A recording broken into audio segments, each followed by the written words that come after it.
My son-in-law threw my worn suitcase into a freezing December snowstorm and told me to go rot in my pathetic shack. My own daughter stood in the doorway sipping her hot coffee and watched without saying a single word. When I checked my bank account standing there in the freezing cold, the balance read $0. I had absolutely nothing left. At least that is what they thought. They thought they had finally broken a helpless old man. They had no idea that they had just awakened a sleeping giant and that their perfect lives were about to collapse. Before I continue this story, let me know where you are watching from in the comments below. Hit like and subscribe if you have ever had to teach ungrateful people a lesson they will never forget. My name is Felix Harper. I am 69 years old, and until that freezing Tuesday morning, I thought my family actually loved me. The heavy oak door of the mansion I had lived in for the last 5 years swung open with a violent crash. Logan, my 36-year-old son-in-law, stood on the porch with a smirk on his face. He held my battered leather suitcase in one hand and tossed it down the icy stone steps. It hit the driveway, bursting open and scattering my few belongings into the brutal December snowstorm. "Get out and enjoy your pathetic shack, Felix," Logan sneered, his voice cutting through the howling wind. "You refused to sell that garbage dump of a property to my development firm, so now you can go freeze in it."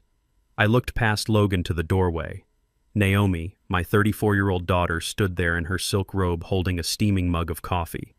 The little girl I had raised, the daughter I had sacrificed everything for, simply took a sip and looked away. She did not defend me. She did not tell her husband to stop. Her silence was a blade straight to my chest. "You are a burden, Felix." Logan continued, stepping back into the warmth of the foyer. "We are done paying for your existence. Your accounts are drained and you have nothing left. Do not ever come back here." The heavy door slammed shut and the deadbolt clicked. I was left alone in the blinding snow, staring at the massive house that I had allowed them to believe they paid for. I pulled my cracked cell phone from my coat pocket with numb fingers. I opened my banking app. The screen loaded slowly in the freezing cold. Available balance $0.00. Logan was right about one thing. That specific account was completely empty. They had systematically drained it over the last 6 months to fund their lavish lifestyle, thinking it was my entire life savings. I did not beg. I did not pound on the heavy oak door demanding to be let back in. I calmly picked up my suitcase, gathered my scattered shirts from the snow, and began the 3-mile walk to the edge of the city. The wind whipped violently against my face, but the physical cold was nothing compared to the betrayal of my own flesh and blood. As I trudged through the knee-deep snow, my mind drifted back 40 years. I remembered the exact plot of land Logan had just mocked. It was not a pathetic shack to me. It was the very first piece of property I ever bought with my late wife, Diana.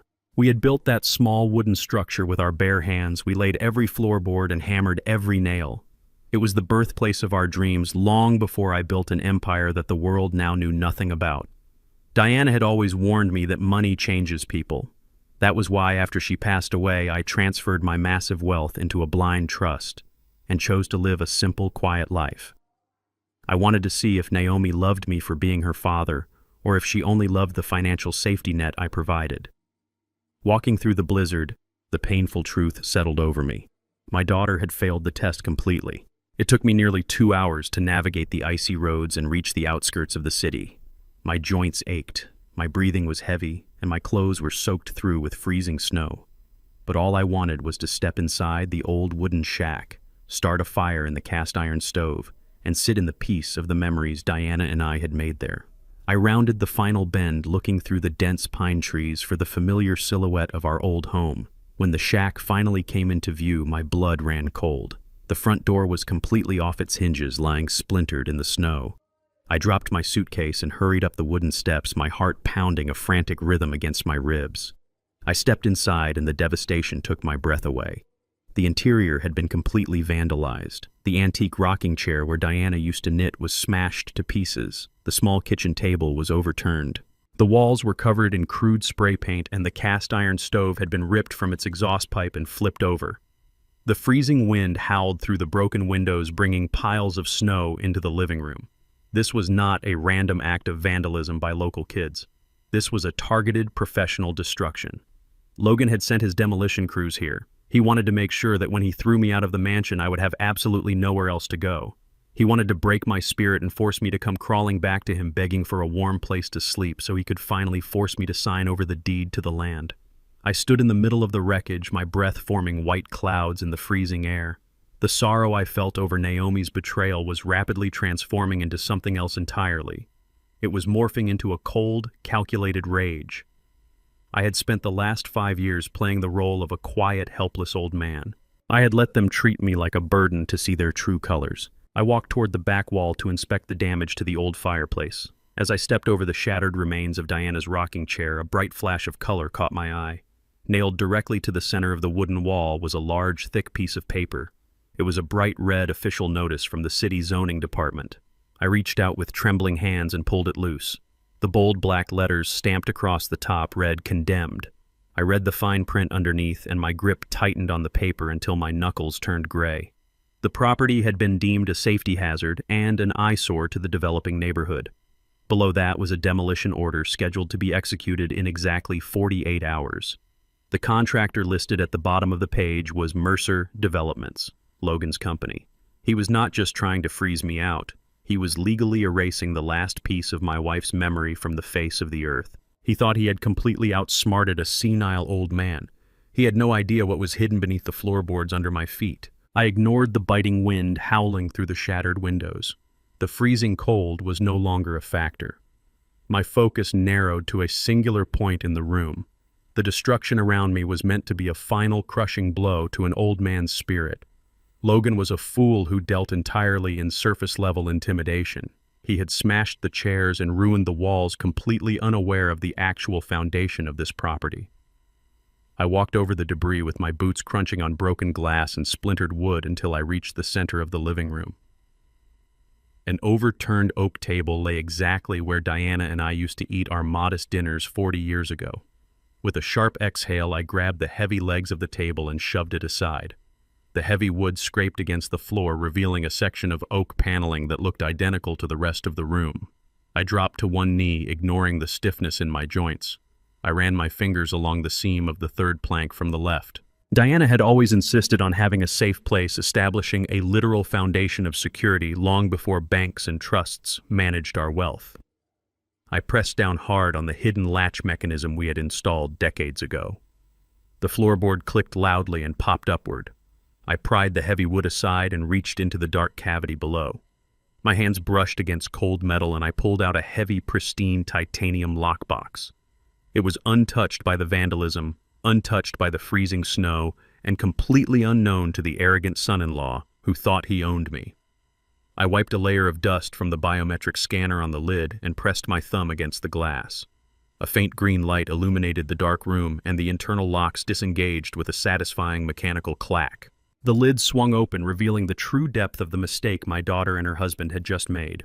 Resting on top was a thick banded stack of crisp $100 bills serving as emergency cash that Diana and I had set aside and periodically updated over the years. Beside the money lay a heavy black folder and a rugged encrypted satellite phone. I pulled the black folder out first and ran my hand over the premium leather binding. Inside were the authentic master deeds to the Harper Trust. The documents proved my absolute unencumbered ownership of holding companies, commercial skyscrapers, and residential developments stretching across 3 states. The bank account Logan had gleefully drained over the past 6 months was nothing more than a carefully constructed decoy.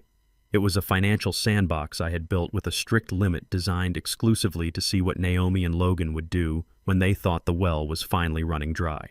I had given them every opportunity to show a shred of decency, compassion, or basic human respect. Instead, they had treated me like a parasite the moment they believed my financial utility was exhausted. Diana had always hoped Naomi would inherit our work ethic, our humility, and our understanding that wealth was a tool rather than an identity. We had raised her to respect the grind, but Logan's influence had corrupted her completely. The zero balance on my banking app was not a tragedy at all. It was the final, definitive failing grade on a test my daughter did not even know she was taking. I placed the folder carefully onto the floor and picked up the satellite phone. The battery indicator showed a full charge maintained by the case's internal induction system. I pressed the power button and felt the device hum to life in my palm. The decoy was officially over. The test was finished. It was time to initiate the actual consequences. I dialed a secure direct line that I had not used in over 3 years. The phone rang exactly twice before a crisp, professional voice answered. Jonathan Reed was the kind of legal counsel who did not ask unnecessary questions, and who billed by the second for his unparalleled efficiency.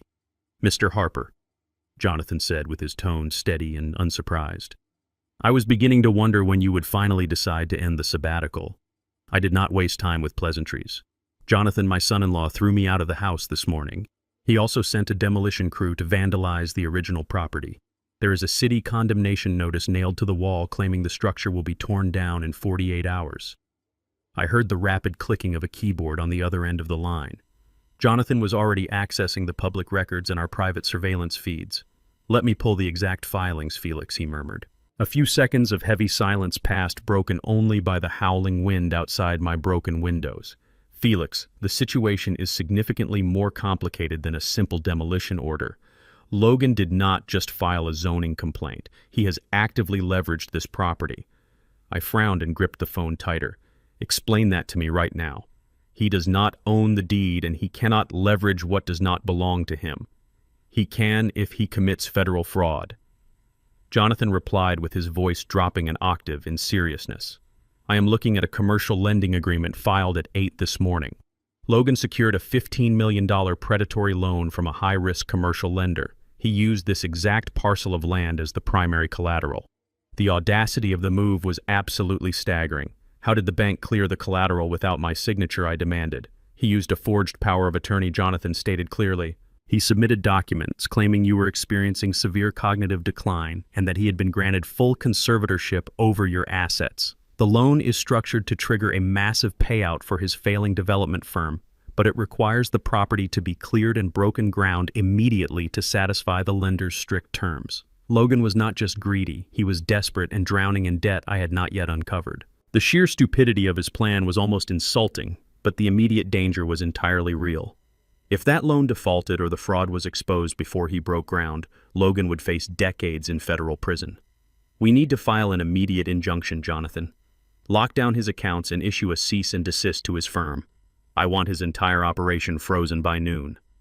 "Felix, you do not have until noon," Jonathan interrupted as the professional calm in his voice was suddenly replaced by acute urgency. "I am looking at the live satellite feed of your location right now. Logan is not waiting the 48 hours listed on that condemnation notice. He cannot afford to wait for the ink to dry on that fraudulent loan." I stood up as the cold wind suddenly felt much sharper against my skin. "What do you mean he is not waiting? I mean you need to step out of that structure immediately," Jonathan ordered with absolute authority. "The heavy machinery is not sitting safely at the depot." Logan completely bypassed the city waiting period by bribing the dispatchers. "There is a convoy of unbranded bulldozers turning onto your street right this very second, and their strict orders are to level everything to the ground while you are still inside." I snapped the titanium lockbox shut and tucked the heavy black folder securely inside my heavy winter coat. There was no panic left in my chest, just a cold and clinical focus.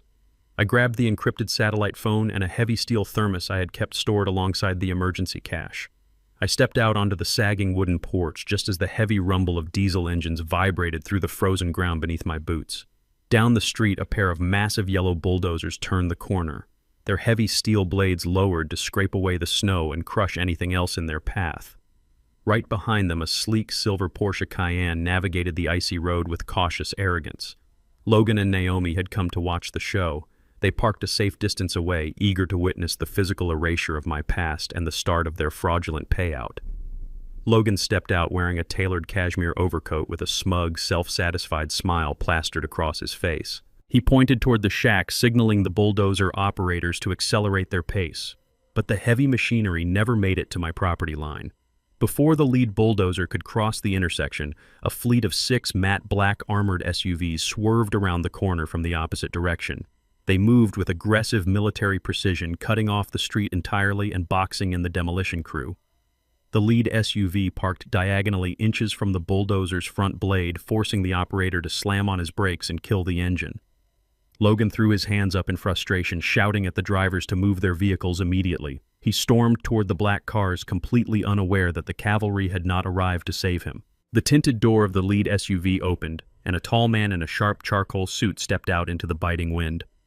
It was Elliot Hayes. To the financial world, Elliot was a ruthless billionaire real estate mogul renowned for hostile takeovers and acquiring distressed assets for pennies on the dollar. The financial magazines painted him as a lone wolf predator who crushed failing developers without a second thought. What the public did not know was that Elliot was the acting CEO of my blind trust. He was my proxy, the public face of the massive empire I had built and hidden to protect my family from the exact greed my daughter was displaying right now. Logan stopped dead in his tracks. The arrogant sneer vanished from his face, instantly replaced by wide-eyed shock. Recognizing the billionaire developer, Logan immediately shifted his posture, smoothing his expensive overcoat and practically sprinting toward the man.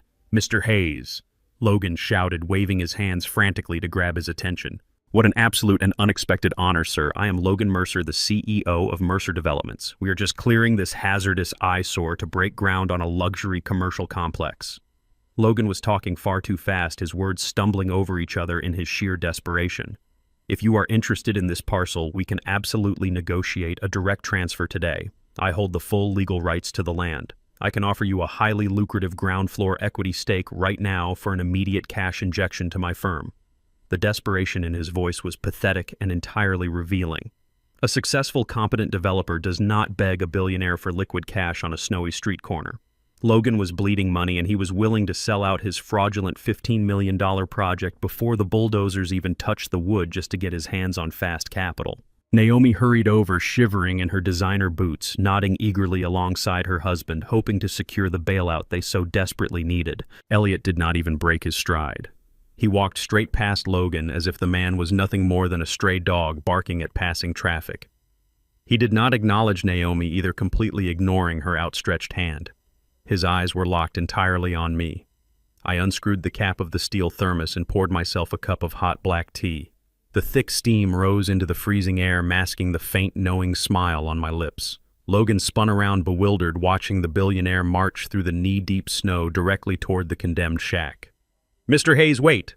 Logan called out, jogging awkwardly to keep up. "You do not want to go near that structure. It is structurally compromised, and there is a hostile, unstable squatter refusing to vacate the premises." Elliot reached the base of my wooden steps. The armed security detail from the SUVs fanned out rapidly, securing the perimeter and forcing the bulldozer operators to step down from their cabs with their hands raised. Logan froze at the edge of my lawn, panting and entirely confused by the tactical display happening on his supposed construction site. Elliot walked up the creaking wooden steps, stopping 2 feet away from me. He ignored the shattered door, the spray-painted walls, and the destruction inside. Instead, he stood perfectly straight and bowed his head in a deep sign of absolute, unwavering respect. "Good morning, sir," Elliot said, his voice carrying clearly over the howling winter wind. "I apologize for the dramatic entrance, but Jonathan informed me we were on a very tight schedule today." I took a slow sip of my tea, letting the warmth spread through my chest while maintaining my gaze on my son-in-law. "Your timing is impeccable, Elliot," I replied calmly. The bulldozers were about to ruin my morning tea. Logan stood in the snow, his jaw practically unhinged. He looked back and forth between the billionaire mogul and the broke old man he had thrown out of his house just hours ago. "What is going on here?" Logan demanded, his voice cracking with severe panic. "Mr. Hayes, why are you talking to him? He is nobody. He has zero assets. Zero." Elliot reached into his tailored jacket and retrieved a thick, legal document sealed in a pristine manila envelope. He held it out to me with both hands, refusing to even look in Logan's direction. "We have the expedited paperwork you requested, Sir," Elliot stated firmly. Logan aggressively lunged forward, charging up the wooden steps, trying to snatch the envelope before my fingers could touch it. "Do not let him sign anything," Logan shouted frantically, trying to push himself between Elliot and me. "He has severe dementia. He is not legally competent to enter into any contracts or authorize any property transfers. I have a court-approved power of attorney that grants me total conservatorship over his estate and his medical decisions. Whatever you are trying to buy from him is legally mine to sell." I calmly reached out and took the envelope from Elliot. I did not open it. I simply looked at Logan, observing the sheer terror sweating out of his pores despite the freezing temperature. I smiled a cold, calculated smile that made him take a terrified step backward. "I am not signing anything, Logan," I said quietly, handing the heavy envelope directly to him. "You are." Logan instinctively took the envelope, his hands shaking violently.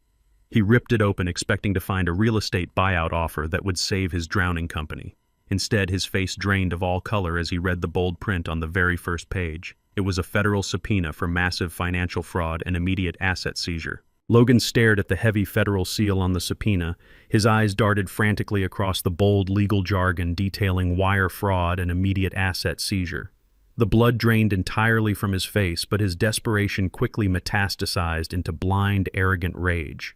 He crumpled the thick parchment in his fist and threw it onto the snow-covered ground. He refused to accept that his carefully constructed house of cards was collapsing right in front of him. Reaching into the inner pocket of his cashmere overcoat, Logan retrieved a folded, heavily stamped legal document.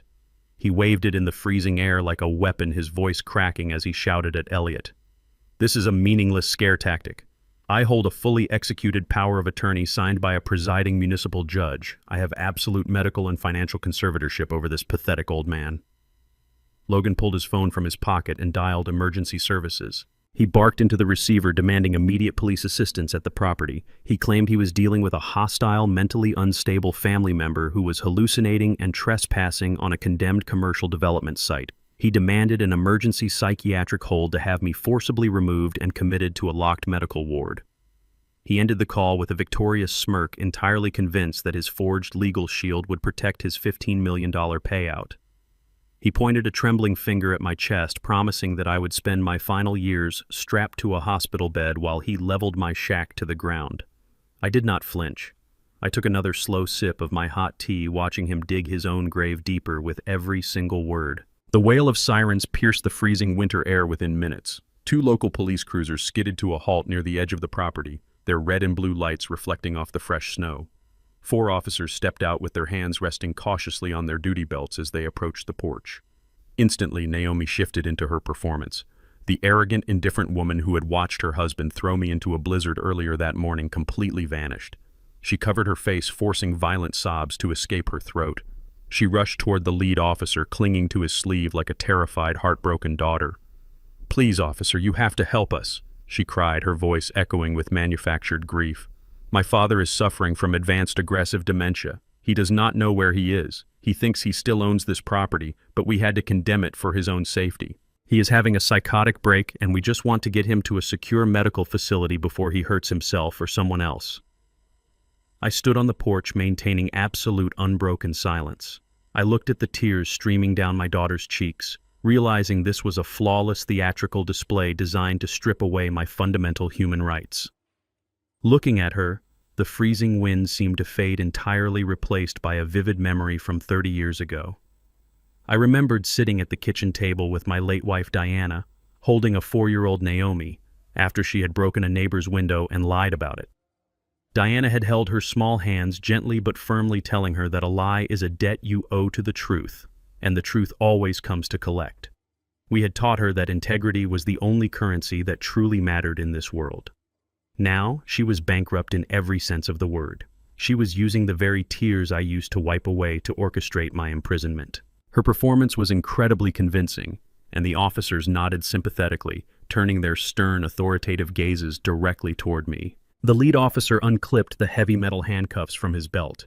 He walked up the wooden steps of the porch, adopting the slow, deliberate tone usually reserved for dealing with the mentally unstable. "Mr. Harper, I need you to put the thermos down and place your hands behind your back. We are going to take you to the hospital to get checked out so you can get the help you need." Logan stood at the bottom of the stairs, a triumphant, malicious grin spreading across his face. He actually believed he had won. He believed that the forged signature of a corrupt local judge was powerful enough to override the truth and clear the path for his demolition crews. I did not resist, nor did I lower my hands. I simply shifted my gaze past the advancing police officers toward the lead matte black SUV parked in the driveway. The heavy armored door swung open and Jonathan Reed stepped out into the driving snow.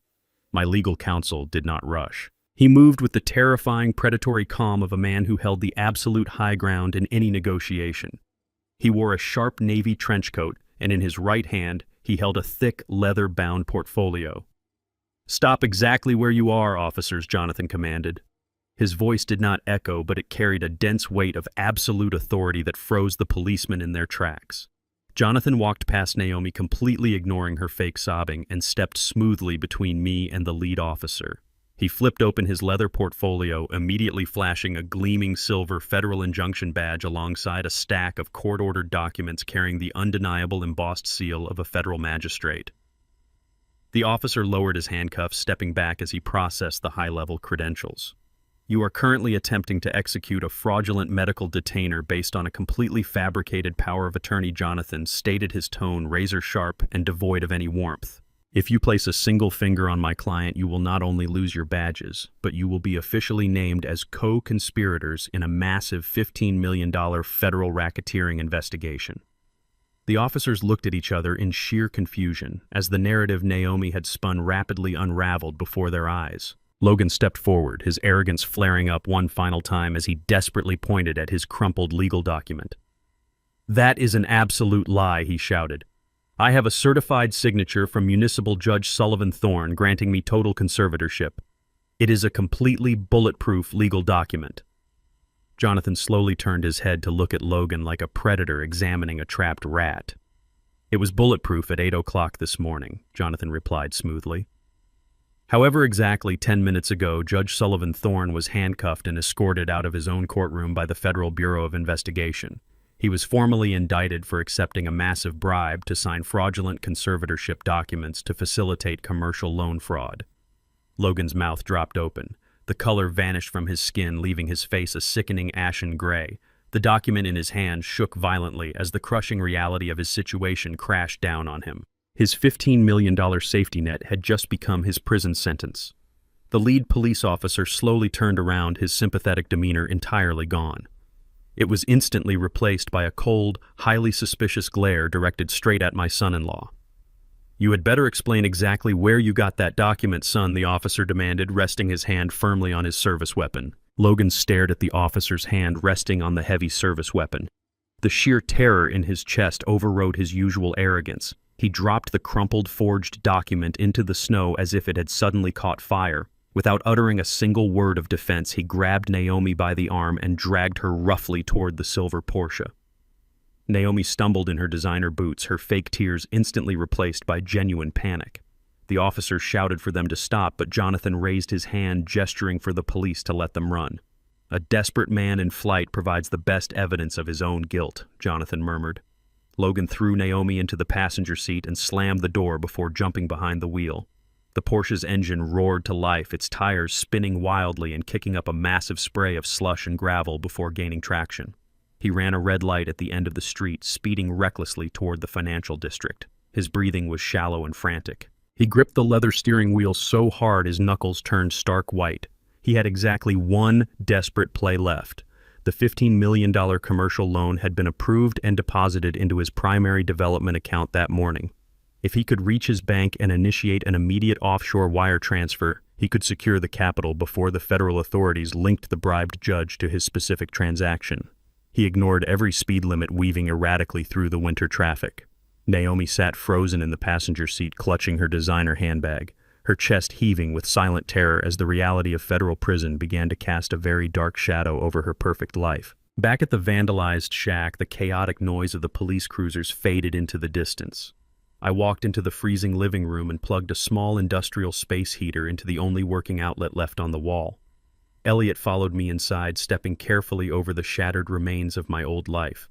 He pulled out a sleek tablet from his briefcase and synced it with my encrypted satellite phone. The physical confrontation was merely the opening move. It was time to execute the silent financial adjustment. I sat on an overturned milk crate and held my hands out to the glowing orange coils of the heater. I remembered the early days when Diana and I used to sit in this exact spot calculating our very first commercial real estate investment on a yellow legal pad. We had pooled every single penny we had to buy a failing local credit union. Over the next 40 years, that single investment had multiplied into a vast network of regional banks and private equity firms operating strictly under the umbrella of my blind trust. Logan believed he was a master of leveraging debt, but he had spent the last 5 years blindly borrowing money from institutions that I personally owned and controlled. Elliot tapped the screen of his tablet, bringing up the master ledger for Mercer Developments. He has 22 active credit lines across our regional branches. Elliot stated, his eyes scanning the massive deficits. He is highly leveraged and entirely dependent on continuous cash flow to keep his shell companies afloat. I nodded and took a final sip of my tea. Liquidate the credit lines immediately. Call in every single marker and freeze his corporate access. Trigger the default clauses on his development loans. By the time he reaches the teller window, I want his financial existence completely erased. Elliot pressed a single red icon on his screen, transmitting the execute order to the banking directors. The trap was set. Logan sprinted through the heavy glass doors of the First Fidelity Bank branch, leaving Naomi struggling to keep up with him. He completely bypassed the crowded waiting area and shoved his way to the front of the VIP teller line, ignoring the angry protests of the other customers. He slammed his platinum corporate debit card onto the marble counter, breathing heavily and sweating profusely despite the freezing winter weather outside. "I need to initiate a priority wire transfer immediately," Logan demanded, barking orders at the startled young teller. $15 million to my offshore holding account. The routing numbers are saved in my profile. Do it right now. The teller nervously typed his information into her terminal and swiped his platinum card. A harsh red error message flashed across her monitor. She frowned and tried the transaction a second time. "I apologize, Mr. Mercer, but your card is returning a declined status." Logan slammed his fist against the marble counter, causing several elderly customers in the lobby to gasp and step back. "That is entirely impossible," he shouted, his voice echoing violently through the quiet bank. "Run it again. I literally deposited $15 million into that development account this morning." The teller frantically typed on her keyboard, but her expression quickly shifted from confusion to deep concern. "Sir, your entire corporate portfolio has been placed on a hard systemic lockdown by the Central Fraud Division.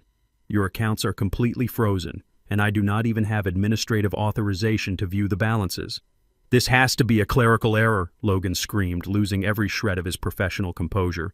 He grabbed a heavy brass pen holder from the counter and hurled it against the bulletproof glass partition, shattering the quiet atmosphere of the bank. Security guards immediately stepped forward, placing their hands on their radios and demanding that he step back. Naomi rushed through the doors just in time to see her husband completely losing his mind in public. People were pulling out their smartphones, recording the renowned luxury developer throwing a violent tantrum like a cornered animal. "I demand to speak to the branch manager right this second," Logan roared, pointing a trembling finger at the terrified teller. "You are stealing my money, and I will personally see to it that this entire institution is sued into oblivion." The heavy mahogany door behind the teller station opened, and the senior branch manager stepped out. He carried a single sheet of paper and looked at Logan with absolute zero tolerance for his outburst. "There is no clerical error, Mr. Mercer," the manager stated coldly, loud enough for the entire lobby to hear. "Your $15 million commercial loan has been instantly recalled, and your accounts are locked because your primary institutional investor just executed a total withdrawal of all backing capital due to suspected fraudulent activity." Logan staggered back as if he had been physically struck. His entire development empire was built on that specific institutional backing. "That is illegal." Logan stammered, his arrogance entirely gone. "Who authorized a total withdrawal without my consent?" The manager looked down at the official document in his hand. "The withdrawal was executed directly by the holding company that owns your debt, an entity registered as Diana's Legacy LLC. Naomi froze instantly. The color drained from her face as her heart skipped a violent beat. She recognized the name immediately. It was the name of her late mother.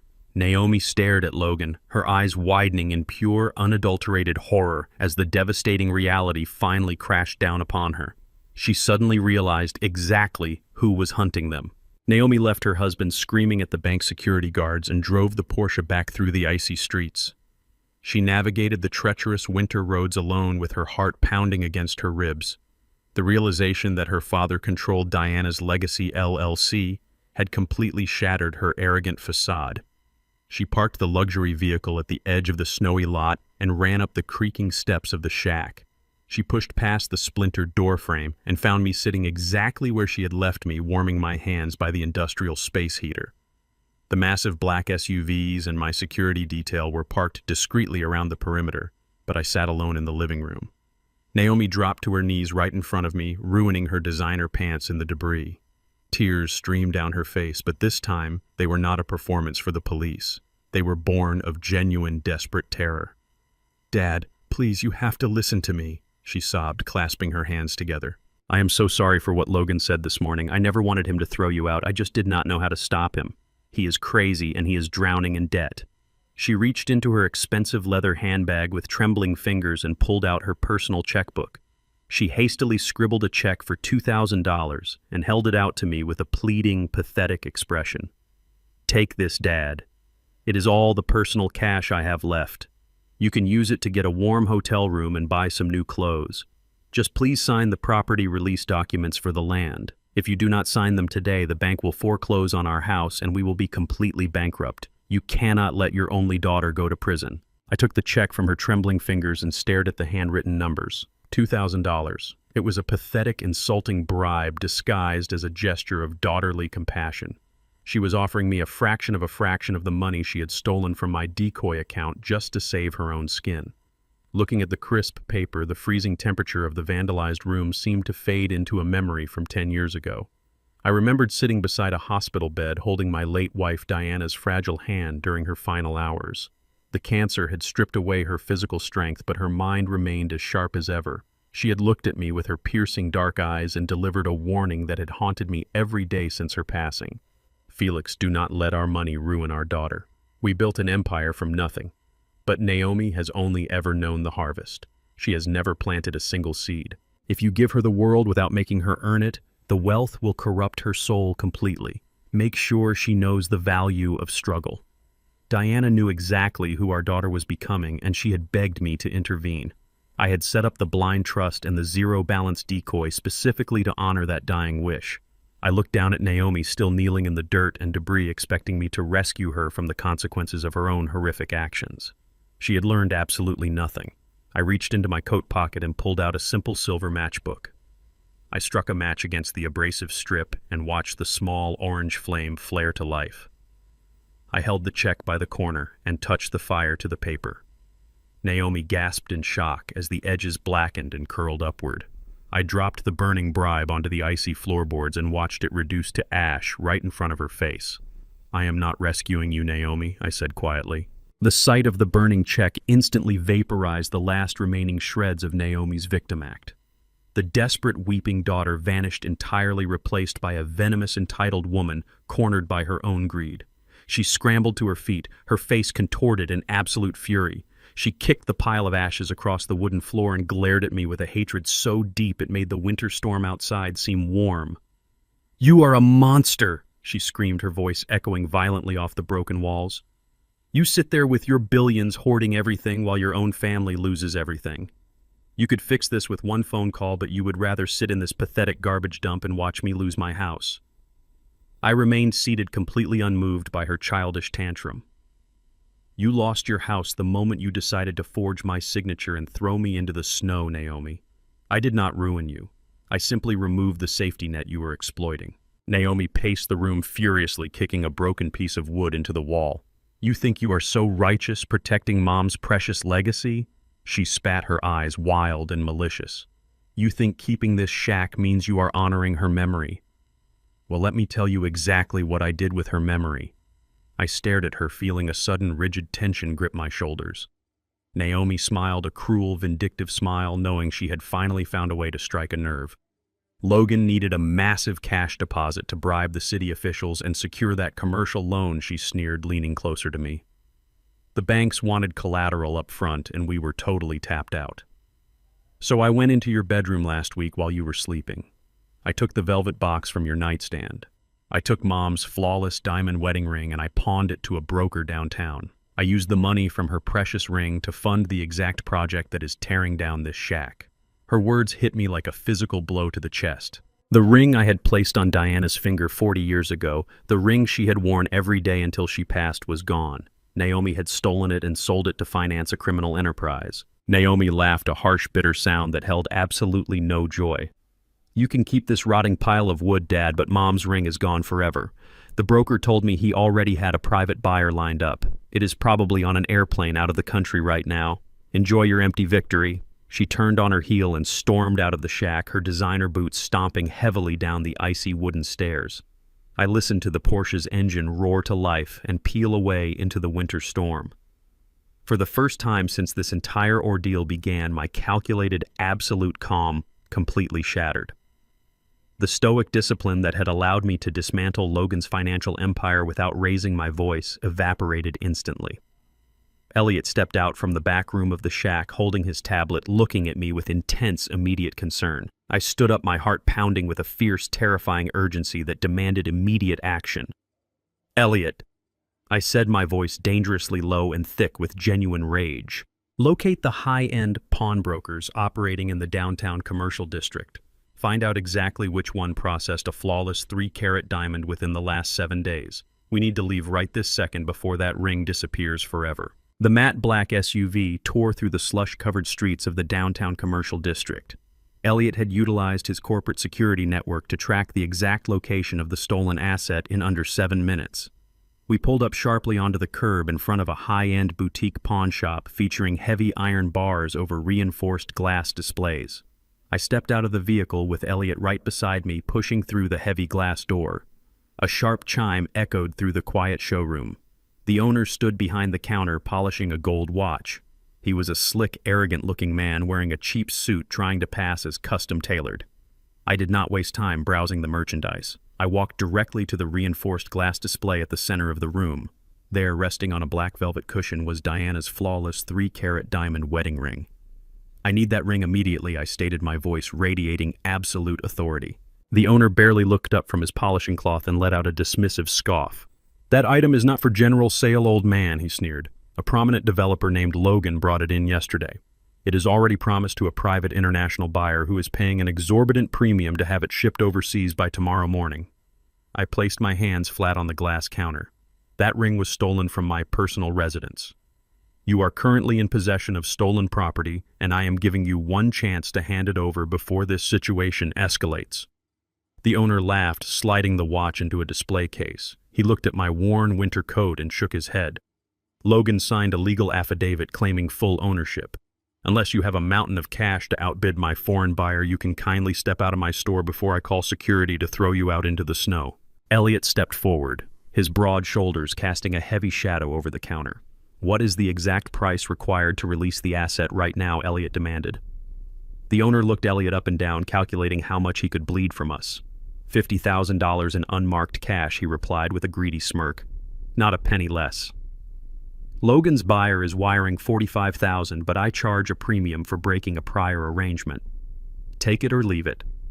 I ignored the ridiculous extortion attempt and kept my eyes entirely locked on the diamond resting behind the thick glass.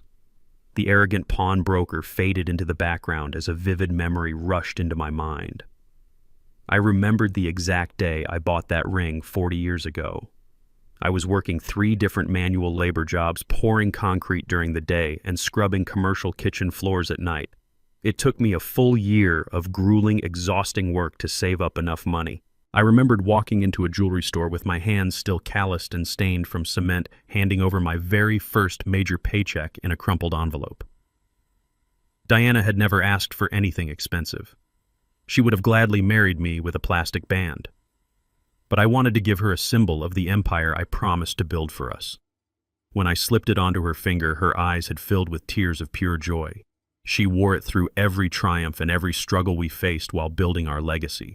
Now this greasy swindler was holding decades of my late wife's love hostage for a quick payout. $50,000 was loose change to me now, but paying it meant letting Logan's criminal network win. I looked away from the ring and gave Elliot a slow, deliberate nod. I was not going to pay a single cent to a man trafficking in stolen memories. Elliot did not argue with the pawn shop owner. He simply pulled out his encrypted satellite phone and dialed a short sequence of numbers. "Execute the commercial acquisition on the downtown property," he ordered, his voice echoing coldly in the quiet shop. "Deploy the regulatory team immediately." Elliot hung up and placed the phone back into his jacket pocket. He leaned against the glass counter, staring dead ahead at the arrogant broker. The owner let out a loud, obnoxious laugh. "Are you trying to intimidate me with some fake phone call?" he mocked, crossing his arms over his chest. "I have been running this business for 15 years. You cannot just snap your fingers and scare me out of a $50,000 payday." Exactly 10 minutes passed in absolute heavy silence. I stood motionless, keeping my gaze locked on Diana's ring. Then the heavy front door swung open violently. 5 men in sharp gray suits marched into the showroom carrying thick leather briefcases and official clipboards. They bypassed the customer area entirely and fanned out behind the counter. The lead agent flashed a federal badge directly in the owner's face. "We are with the Federal Tax Auditing Division," the agent announced sharply. "We are executing an immediate unannounced seizure of all your financial ledgers, inventory logs, and offshore transfer records due to suspected trafficking of stolen assets." The owner's smug smile vanished, instantly replaced by sheer wide-eyed panic. "What is going on here?" he stammered, backing away from the agents. "You cannot do this without a warrant from the property owner." Elliot smoothly pulled a crisp legal document from his inner pocket and slapped it onto the glass counter. "I am the property owner," Elliot stated, delivering the killing blow. "My holding firm purchased this entire commercial block exactly 2 minutes ago. As your new landlord, I am hereby terminating your commercial lease effective immediately due to criminal activity on the premises. The federal agents have full authorization to tear this shop apart board by board." The owner looked at the federal badges, then down at the eviction notice, and finally at the ruthless billionaire standing in front of him. His entire illicit business was collapsing around him in real time. The terrified broker was sweating profusely. He fumbled with a set of keys on his belt, his hands shaking so violently he dropped them twice. He hastily unlocked the reinforced glass display case and pulled out the black velvet cushion. He practically shoved Diana's ring across the counter, desperate to appease the men who had just dismantled his livelihood in 10 minutes. "Take it," he pleaded, his voice cracking with fear. "Take it and just call them off, please." I picked up the ring, feeling the familiar weight of the diamond against my palm. I slipped it safely into the inner pocket of my winter coat, securing the most important piece of my past. I turned my back on the ruined broker and walked toward the exit with Elliot right beside me. But before my hand even touched the door handle, my phone erupted. A high-pitched, piercing alarm blared from my pocket, echoing loudly through the shop. I pulled the device out and saw the security application flashing a bright red warning on the screen. The perimeter motion detectors I had secretly installed around the shack had been violently breached. I looked at Elliot, my blood running completely cold. Logan was not waiting for the legal battles to play out. He had sent a team to destroy the property tonight. I stared at the flashing red alert on my encrypted phone. My thumb tapped the notification, opening the live security feed broadcasting directly from the hidden cameras I had installed around the perimeter of the shack. The high-definition night vision lenses painted the snowy property in stark black and white. 3 men wearing heavy dark winter gear and black ski masks moved rapidly around the wooden structure. They carried heavy red plastic jerry cans, sloshing liquid across the porch up the wooden siding and soaking the frozen ground near the foundation. The distinct dark stains of gasoline painted the snow. Logan had completely abandoned his fabricated legal strategies. Realizing the forged power of attorney was useless and his commercial loan was in jeopardy, he had resorted to outright arson. If he burned the shack to the ground, he could simultaneously eliminate the squatter problem claim, a massive insurance payout, and clear the lot for his developers by sunrise. It was an act of pure desperation from a man cornered by his own collapsing web of debt. He thought a simple fire would erase his problems and pave the way for his $15 million bailout. He assumed a lonely old man would be terrified by a burning house. He did not realize every single drop of gasoline those thugs poured was being recorded in crystal-clear resolution. I handed the phone to Elliot. The proxy billionaire took one look at the screen and immediately reached for the door handle of the armored SUV. "We need to alert the local fire department and the police right now," Elliot stated, his voice tight with urgency. I grabbed Elliot by the arm, stopping him before he could make the call. "Do not involve the local authorities," I commanded, my voice maintaining a low, dangerous calm. The police response time in that sector is 12 minutes in these winter conditions. In 12 minutes, that wooden frame will be nothing but a pile of ash, and Logan will have exactly what he wants. Instead, I pulled up a secondary encrypted application on my device. When Diana and I first started acquiring distressed properties in the harshest neighborhoods of the city, we learned a very quick and brutal lesson about relying on outside forces. We had purchased a failing apartment complex that was occupied by a vicious local gang. When they threatened to burn the building down to drive us out, we called the police. The authorities took hours to arrive and did absolutely nothing to secure our investment. Diana had looked at me that night as we stood in the ashes of the lobby and told me that if we wanted to build an empire, we had to be our own absolute defense. From that day forward, I never relied on public institutions to protect what belonged to me. I built a private security apparatus staffed by elite former military operators who understood precision and absolute loyalty. I tapped the activation protocol on my screen, dialing the commander of my tactical response unit. Team Alpha, this is Harper. I spoke directly into the receiver. We have a code red at the origin site. 3 hostile actors are currently spreading accelerant with the intent to commit arson. You are to intercept, detain, and secure the perimeter immediately. Do not let a single spark touch that wood. The response from the commander was immediate and terrifyingly professional. We are 2 minutes out, sir. We will handle the hostiles. I hung up the phone and looked at Elliot. Drive, I ordered, my grip tightening on the door handle. We are going to end this tonight. The armored SUV roared to life and we tore out of the commercial district. Elliot navigated the slick, icy roads with aggressive precision, running every red light as we rocketed toward the outskirts of the city. The tires gripped the slush-covered asphalt, pushing the heavy vehicle to its absolute limits. I kept my eyes locked on the live feed. The masked thugs had finished dousing the entire perimeter. The wooden siding of the shack was completely saturated with gasoline. The lead thug tossed his empty red can into the snow and pulled a flare from his heavy coat pocket. He ripped the protective cap off, preparing to strike the igniter. He was seconds away from reducing my pass to a pile of smoldering cinders. We careened around the final corner, the tires sliding violently before catching the pavement. The shack came into view, sitting in the dark winter night. The lead thug struck the flare. A bright red spark hissed to life in the freezing air. He raised his arm, ready to toss the burning chemical onto the soaked wooden porch. Before the flare could even leave his gloved hand, the trap slammed shut. I pressed the override button on my phone. Instantly, a dozen stadium-grade halogen floodlights hidden deep within the branches of the surrounding pine trees snapped on simultaneously. The blinding white light flooded the entire lot, turning the pitch-black night into absolute daytime. The sheer intensity of the illumination completely blinded the 3 mercenaries. The lead thug screamed, raising his hands to shield his eyes, dropping the flare harmlessly into a snowbank safely away from the gasoline-soaked wood. The hissing red flame extinguished instantly in the wet snow. The sudden exposure shattered their confidence. They stumbled backward, disoriented and panicked, stripped of the shadows they had relied on. They realized instantly that they had walked directly into a heavily fortified trap. The meticulous planning Logan thought he had executed was nothing more than an amateur's mistake against a man who anticipated every possible angle. These hired hands expected a helpless target, an empty plot of land ripe for destruction. Instead, they found themselves pinned like insects under a microscope. The blinding lights were only the beginning of the nightmare waiting for them in the snow. From the surrounding tree line, 4 black tactical vehicles converged on the property, boxing the thugs in from every possible angle. 8 heavily armed private security operatives poured out of the vehicles, moving with terrifying coordinated speed. They raised their weapons and ordered the blinded mercenaries to the ground. The thugs immediately threw their hands in the air, dropping to their knees in the snow, completely surrendering to the overwhelming force.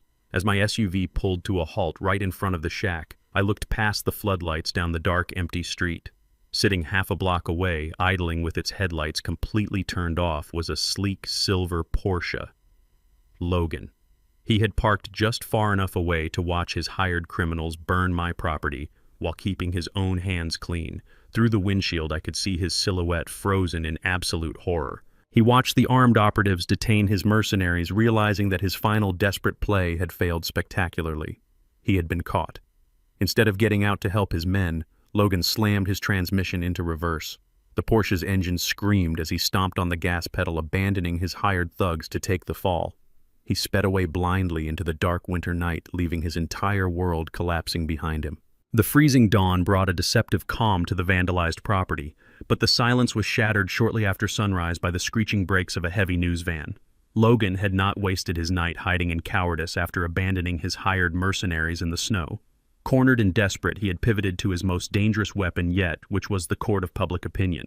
He stepped out of a sleek black sedan wearing a pristine navy suit designed to make him look like a reputable, embattled businessman. Trailing right behind him was a local television crew complete with heavy cameras, boom microphones, and a sharp female reporter eager for a sensational morning scoop. Logan marched up to the edge of my property line, making sure to position the burned snow and the massive floodlights in the background of the shot. He pointed an accusatory finger toward the wooden shack, spinning a masterful, entirely fabricated narrative for the rolling cameras. He claimed that Mercer Developments was trying to revitalize a blighted, dangerous neighborhood, but their multi-million-dollar progress was being held hostage by a violent, heavily armed squatter. He painted me not as his father-in-law, but as a deranged lunatic who had brought private mercenaries to a residential area and illegally seized the land. He spoke passionately about urban renewal, claiming his project was the only thing standing between the community and total economic decay. It was a brilliant sociopathic performance designed to pressure local law enforcement into acting where they had previously refused. He wanted the public to demand my eviction, hoping the media circus would force the city to drag me out in handcuffs before the federal authorities could close in on his massive commercial loan fraud. Naomi stepped into the camera frame next, perfectly playing the role of the exhausted, heartbroken daughter. She wore a modest, understated trench coat, her makeup deliberately minimal to emphasize the dark circles under her eyes. The reporter thrust the microphone forward, asking how a family could end up in such a tragic standoff. Naomi buried her face in her hands, forcing a sob that cracked her voice with professional precision. She spun a devastating web of lies on live television. She claimed that she and Logan had completely financially supported me for the last 5 years, draining their own savings to pay for my supposed medical bills and housing. She looked directly into the camera lens and stated that my mind had completely deteriorated, turning a once loving father into a paranoid, dangerous burden who refused to accept psychiatric help. I stood on the porch, leaning against the wooden railing, holding a fresh cup of tea. I watched her perform without an ounce of surprise or anger. Listening to her weave those lies, a distinct memory of my late wife Diana surfaced in my mind. Diana had handled the bookkeeping for our first 3 commercial acquisitions. She used to meticulously track every single dollar we spent. When Naomi was 25, she ran up a massive credit card debt, chasing a lifestyle she had not earned. I wanted to bail her out instantly, but Diana stopped me. She warned me that shielding a child from the consequences of their financial irresponsibility would teach them to view us as an endless resource rather than as parents. I had ignored Diana's advice back then, writing the check and clearing Naomi's debt. I had spent the last 5 years quietly paying for their luxury cars, their exotic vacations, and their high-end lifestyle, all through anonymous trust distributions they assumed came from Logan's business acumen. Naomi was standing on national television claiming she had funded my life, completely oblivious to the fact that every designer item she wore was purchased with my money. I took a slow sip of my tea, completely unfazed by the cameras. It was time to correct the broadcast. I did not shout over the howling wind. I did not storm down the wooden steps to argue with the reporter or violently confront my daughter. The wealthy do not engage in screaming matches in the street. I walked calmly back into the shack and retrieved a heavy, high-fidelity Bluetooth speaker from my supplies. I carried it out onto the porch and set it securely on the wooden railing facing the street. The reporter noticed me and immediately signaled her cameraman to zoom in, expecting the deranged, violent outburst Logan had promised them. Naomi saw me too, her fake tears pausing for a fraction of a second as a flicker of genuine apprehension crossed her face. Logan puffed out his chest, stepping forward to look like the protective husband shielding his wife from a monster. I pulled out my encrypted satellite phone and synced it to the speaker. I tapped the screen, selecting a specific high-definition audio file that Jonathan Reed's surveillance team had intercepted and cleaned up just days ago. I turned the volume to the absolute maximum and pressed play. The crisp, undeniable sound of Logan's voice boomed across the snowy lot, cutting through the winter air and echoing directly into the news crew's sensitive directional microphones. "The old man is a useless liability," Logan's recorded voice sneered. "We just need that corrupt judge to sign the forged power of attorney. Once we get the medical detainer, we dump him in a locked psych ward, claim he is incompetent, and leverage the land for the $15 million commercial loan." Naomi's voice chimed in immediately on the recording, clear and damning. "Just make sure the bank manager does not verify the signature. If we do not get that cash by Friday, the feds are going to audit the shell companies, and we will both go to prison." The live broadcast captured every single syllable. The horrific, undeniable proof of their conspiracy forgery and elder abuse played out in crystal-clear audio. The narrative of the terrified daughter and the embattled developer shattered into a million pieces in front of a live morning news audience. The silence that followed the recording was absolute and suffocating. The sharp female reporter did not miss a beat. Recognizing the explosive nature of the audio she had just captured on live television, she instantly pivoted. She spun around, shoving the microphone directly into Naomi's pale, terrified face. The cameraman aggressively stepped forward, zooming in tightly on Logan's panicked expression. "Mr. Mercer, is it true you forged a legal document to secure a $15 million loan?" the reporter demanded, her voice cutting like a knife. "Mrs. Mercer, did you actively conspire to commit your father to a psychiatric facility to steal his property?" Naomi stumbled backward, her mouth opening and closing soundlessly, completely unable to articulate a single coherent lie. The trap had closed on live television. Logan snapped. The polished professional businessman facade disintegrated. He lunged forward violently, shoving the cameraman backward into the slush-covered street. The heavy camera jolted, capturing Logan's aggressive assault for all the viewers at home. "Turn that camera off right now!" Logan roared, grabbing Naomi by the arm with brutal force. He dragged her toward the black sedan, shoving the reporter out of his path. They scrambled into the vehicle, peeling away from the curb and leaving the news crew shouting questions in their wake. They were officially and completely publicly ruined. But their humiliation on the morning news was only the prelude to the political trap waiting for them next. Logan drove wildly away from the disastrous news broadcast, leaving the shattered remnants of his public reputation in the slush-covered street. The walls were rapidly closing in, and his multi-million-dollar fraud was literally hours away from federal exposure. He needed the land cleared immediately to satisfy the commercial lenders and save himself from federal prison. Desperation forced him to pull his final political lever. He completely bypassed standard legal channels and directly contacted City Councilman Gregory Miller, a notoriously corrupt politician whose campaigns Logan had heavily funded through anonymous corporate donations for years. Logan aggressively demanded an immediate return on his illicit investments. He forced Miller to convene an emergency city council session that very afternoon, pushing a fast-tracked legislative resolution to seize my property under the harsh laws of eminent domain. Logan framed the seizure as a matter of urgent public safety, claiming my wooden shack was a structural hazard impeding vital city infrastructure and endangering the neighborhood. The maneuver was a blatant, aggressive abuse of governmental power designed to bypass the court system entirely and forcibly evict me by municipal decree.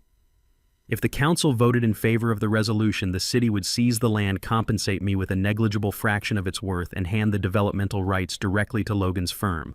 It was a rigged game orchestrated by desperate criminals hiding behind political mandates and bureaucratic red tape. The emergency session was announced with barely 2 hours of public notice, ensuring minimal community opposition.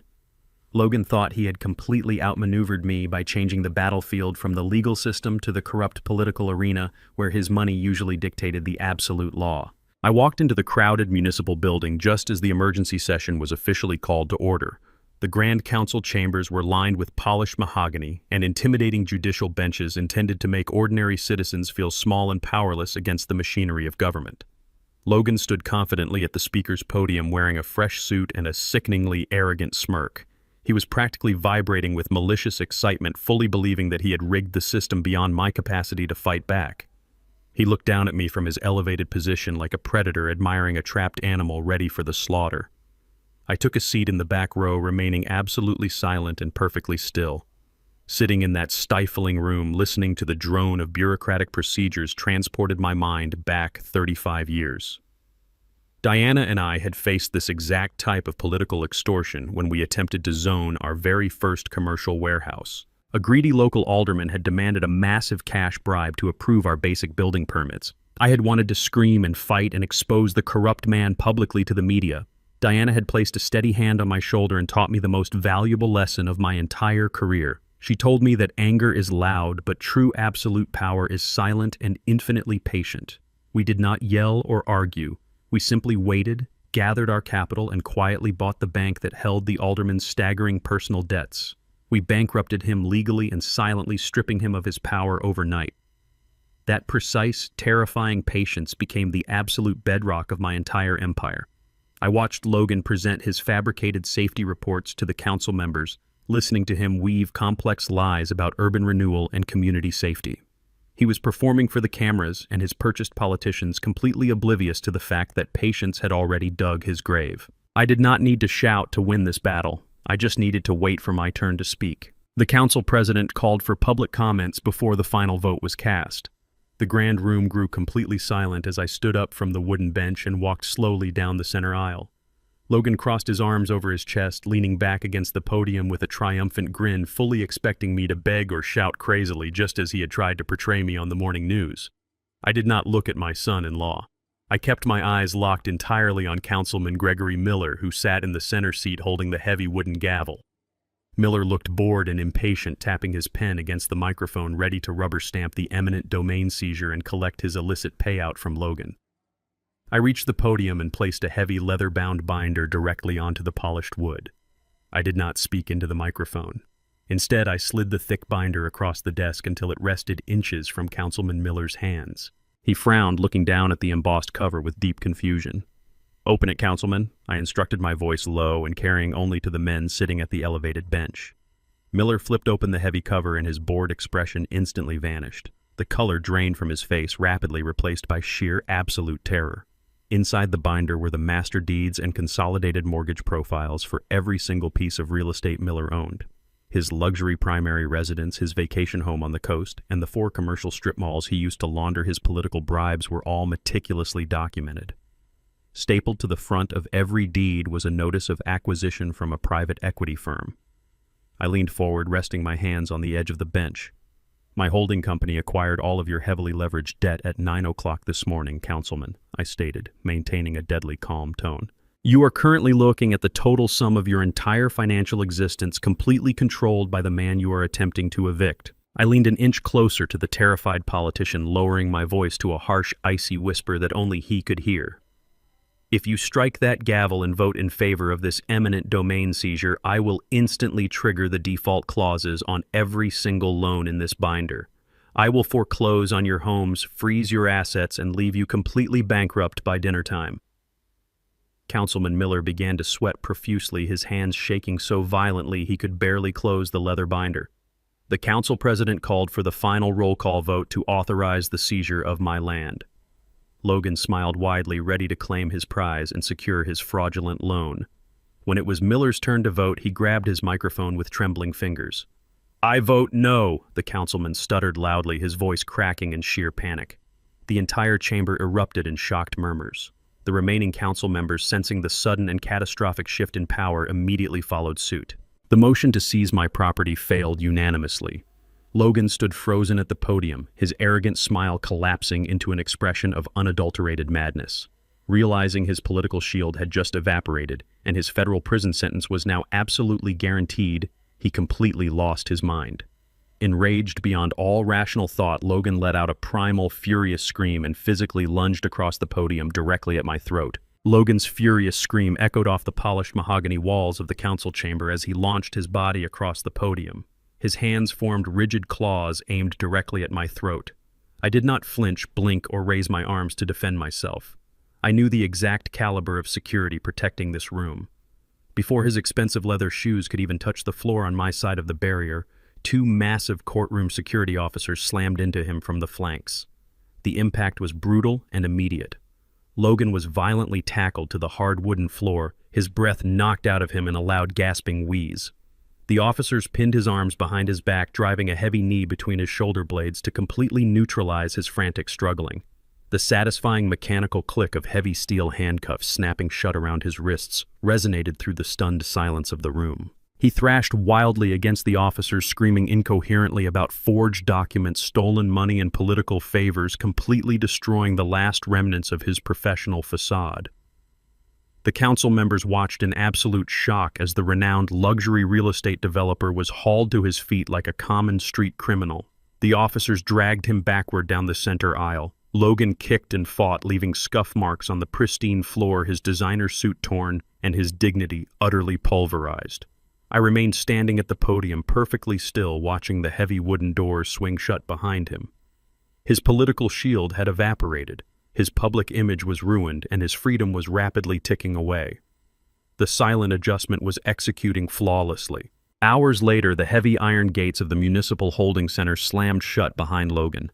Naomi stood shivering by the curb, clutching her expensive winter coat around her shoulders. She had been forced to liquidate the very last of their hidden offshore reserves to post his exorbitant cash bail.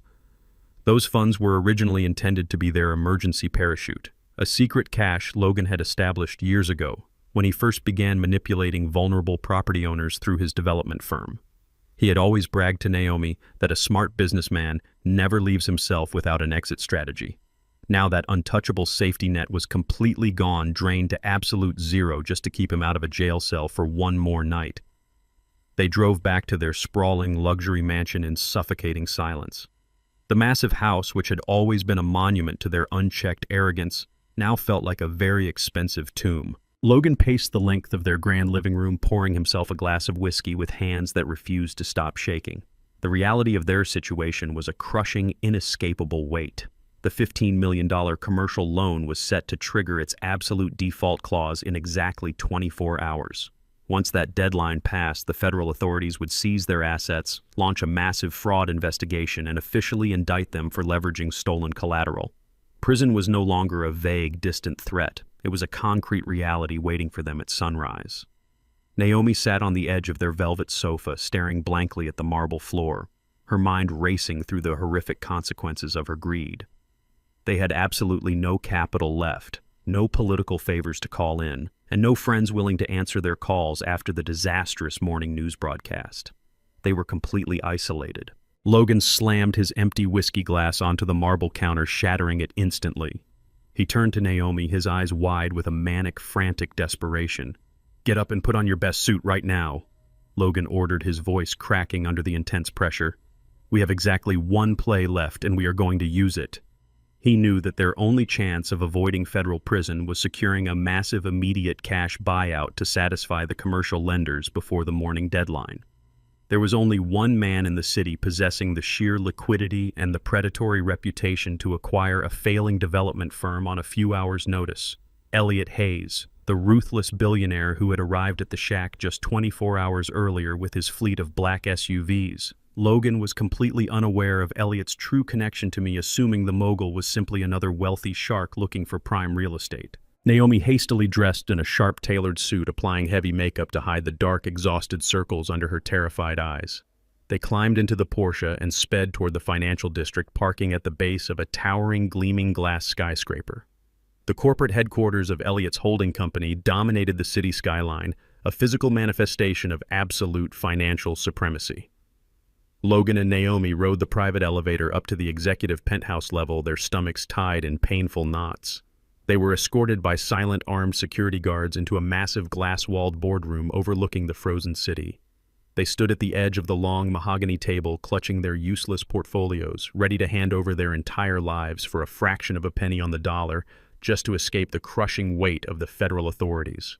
They had come to beg a billionaire to save them, entirely oblivious to the trap they had just walked into. Elliot Hayes sat casually at the far end of the long boardroom table, his hands steepled in front of him.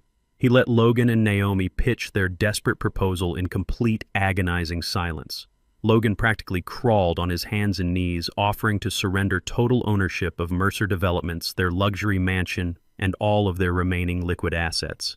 He begged Elliot to assume their toxic debt and clear the $15 million default, promising the billionaire a massive return on the hostile takeover.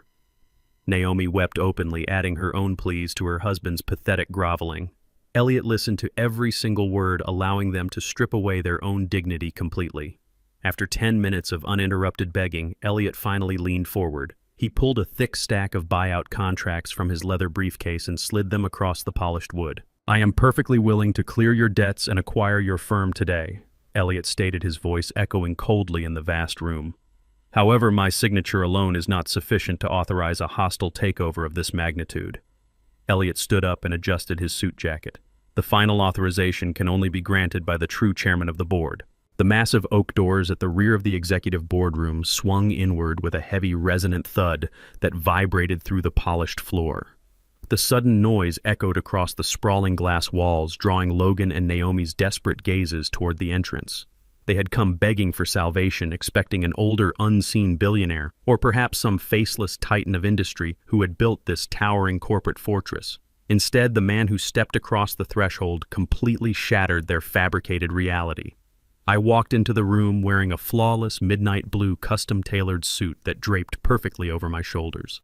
My posture was impeccably straight, entirely devoid of the hunched, fragile demeanor I had carefully maintained around them for the past 5 years. My shoes, made of polished Italian leather, clicked methodically against the imported marble floor with a commanding rhythm. I did not look like a broken old man seeking shelter from a brutal winter storm. I looked exactly like what I was, which was the apex predator of this entire financial ecosystem. Logan and Naomi froze in place as if the oxygen had been instantly vacuumed from the boardroom. I bypassed them completely without offering a single glance of recognition or comfort. I walked the entire length of the long mahogany table while the silence in the room grew so dense it felt physically suffocating. Elliot stepped aside respectfully, lowering his head as I reached the far end of the room. I pulled out the heavy leather chairman's chair and took my seat at the absolute head of the table. I rested my hands flat on the polished wood, exuding a quiet, terrifying authority. The transition was complete.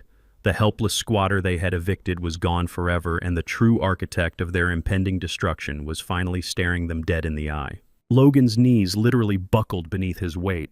He grabbed the edge of the mahogany table, his knuckles turning white to keep himself from collapsing completely onto the floor. His breath caught in his throat, producing a pathetic wheezing sound as his brain scrambled to comprehend the sheer magnitude of his miscalculation. Naomi stared at me in absolute, unadulterated horror. Her eyes were wide and bloodshot, her jaw trembling as she looked around the opulent boardroom, realizing that every single piece of this billion-dollar empire belonged to the father she had thrown into the snow. "Dad," she whispered, her voice cracking under the crushing weight of her devastating realization. "You own all of this." I leaned back in the heavy leather chair, keeping my expression entirely neutral. "I own the banks that fund your loans, the holding companies that buy your debt, and the firm that is currently foreclosing on your entire existence," I stated coldly. "You spent the last 5 years mocking my simple life, assuming my wealth had dried up. You laughed when I refused to sell that piece of land, calling it a pathetic shack. What you failed to realize, Naomi, is that your mother and I did not build our empire starting in a massive glass tower. That small wooden structure you sent thugs to burn down was the very first commercial office Diana and I ever purchased. We ran our first development firm out of that single room.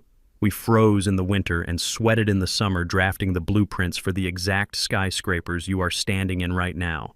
I kept that land not because I was a stubborn old fool, but because it was the holy foundation of our family legacy. You were too blinded by greed to understand the history beneath your own feet.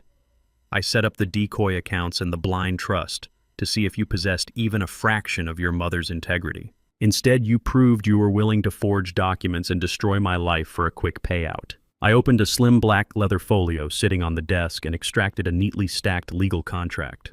With a smooth, deliberate motion, I pushed the documents across the expansive mahogany table. The heavy paper slid perfectly, stopping right at the edge where Logan and Naomi stood trembling in fear. "You came here begging for a bailout to save yourselves from federal prison," I said, my voice dropping to a harsh, unforgiving register that offered zero comfort. "I am going to give you exactly what you asked for. That contract details the complete hostile takeover of Mercer Developments. It legally transfers 100% of your corporate equity, your luxury vehicles, your offshore accounts, and the deed to your sprawling mansion directly to my holding firm." Logan gasped, staring at the documents as if they were highly venomous snakes ready to strike. "You are taking everything," he stammered, his arrogance entirely replaced by a blind, suffocating panic. "You are leaving us with absolutely nothing." "I am leaving you with your freedom, Logan," I corrected sharply, leaning forward to emphasize the severity of my words. "The $15 million commercial loan you secured using a forged judge's signature defaults at sunrise tomorrow. When that happens, the federal authorities will indict you for wire fraud, racketeering, and extortion. You will spend the next 20 years in a maximum security penitentiary. If you sign those papers right now, my firm assumes the toxic debt, clears the fraudulent loan, and quietly dissolves your company before the federal investigators can finalize their warrants. You lose the house, the cars, and the prestige, but you get to walk out of this building as free citizens. It is a clean, absolute erasure of your financial existence." Naomi began to hyperventilate, clutching her chest as the terms of her survival became agonizingly clear. She had chased status and wealth her entire adult life, trampling over her own family to secure a spot among the elite. Now her father was demanding she sign away every single symbol of her false success just to avoid wearing a prison uniform. "You cannot do this to us, Dad," she pleaded, fresh tears ruining her meticulously applied makeup. "We will be destitute on the street." I looked at her without a single ounce of pity. "You threw me onto the street with $0 in my account," I reminded her coldly. "This contract is the only parachute you are going to get." Logan suddenly slammed his fist onto the table, refusing to accept his total and complete defeat. "I will not sign it," he screamed, his face turning a furious shade of red as he glared across the long room. "This is illegal extortion. I will find a legal loophole. I will declare corporate bankruptcy and tie this entire asset seizure up in litigation for the next decade. I will drag your name through the mud before I hand over my entire life to you." I did not raise my voice to meet his hysterical outburst, nor did I show any sign of intimidation. Instead, I slowly pulled back the cuff of my tailored suit jacket and glanced at my watch. The second hand ticked forward with cold mechanical precision. I pulled a silver fountain pen from my inside pocket and tapped the heavy metal tip against the solid mahogany table. The sharp, rhythmic clicking echoed ominously across the quiet boardroom, acting as a countdown to his destruction. "You do not have a decade to litigate, Logan," I stated with absolute finality. "You do not even have an hour. I am scheduled to meet with the regional director of the Federal Fraud Division shortly after lunch to hand over the audio recordings of your forgery schemes." I tapped the pen against the wood one more time, locking my eyes onto his terrified, frantic gaze. "This buyout offer officially expires in exactly 60 seconds. The sharp, rhythmic clicking of the silver fountain pen against the solid mahogany table echoed like a judge's gavel descending heavily on their future. 50 seconds remained on the invisible clock. Logan stood frozen in place. His chest heaved as he stared at the dense stack of legal documents demanding his total financial surrender. His monumental arrogance still fought bitterly against his basic survival instinct. He was completely blinded to the absolute finality of the federal trap closing rapidly around him. 40 seconds. I did not break eye contact with my son-in-law, keeping my expression entirely void of any emotion or sympathy. But Naomi was actively fracturing under the immense pressure of the ticking countdown.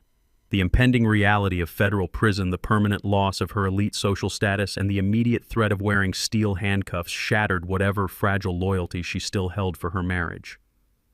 30 seconds.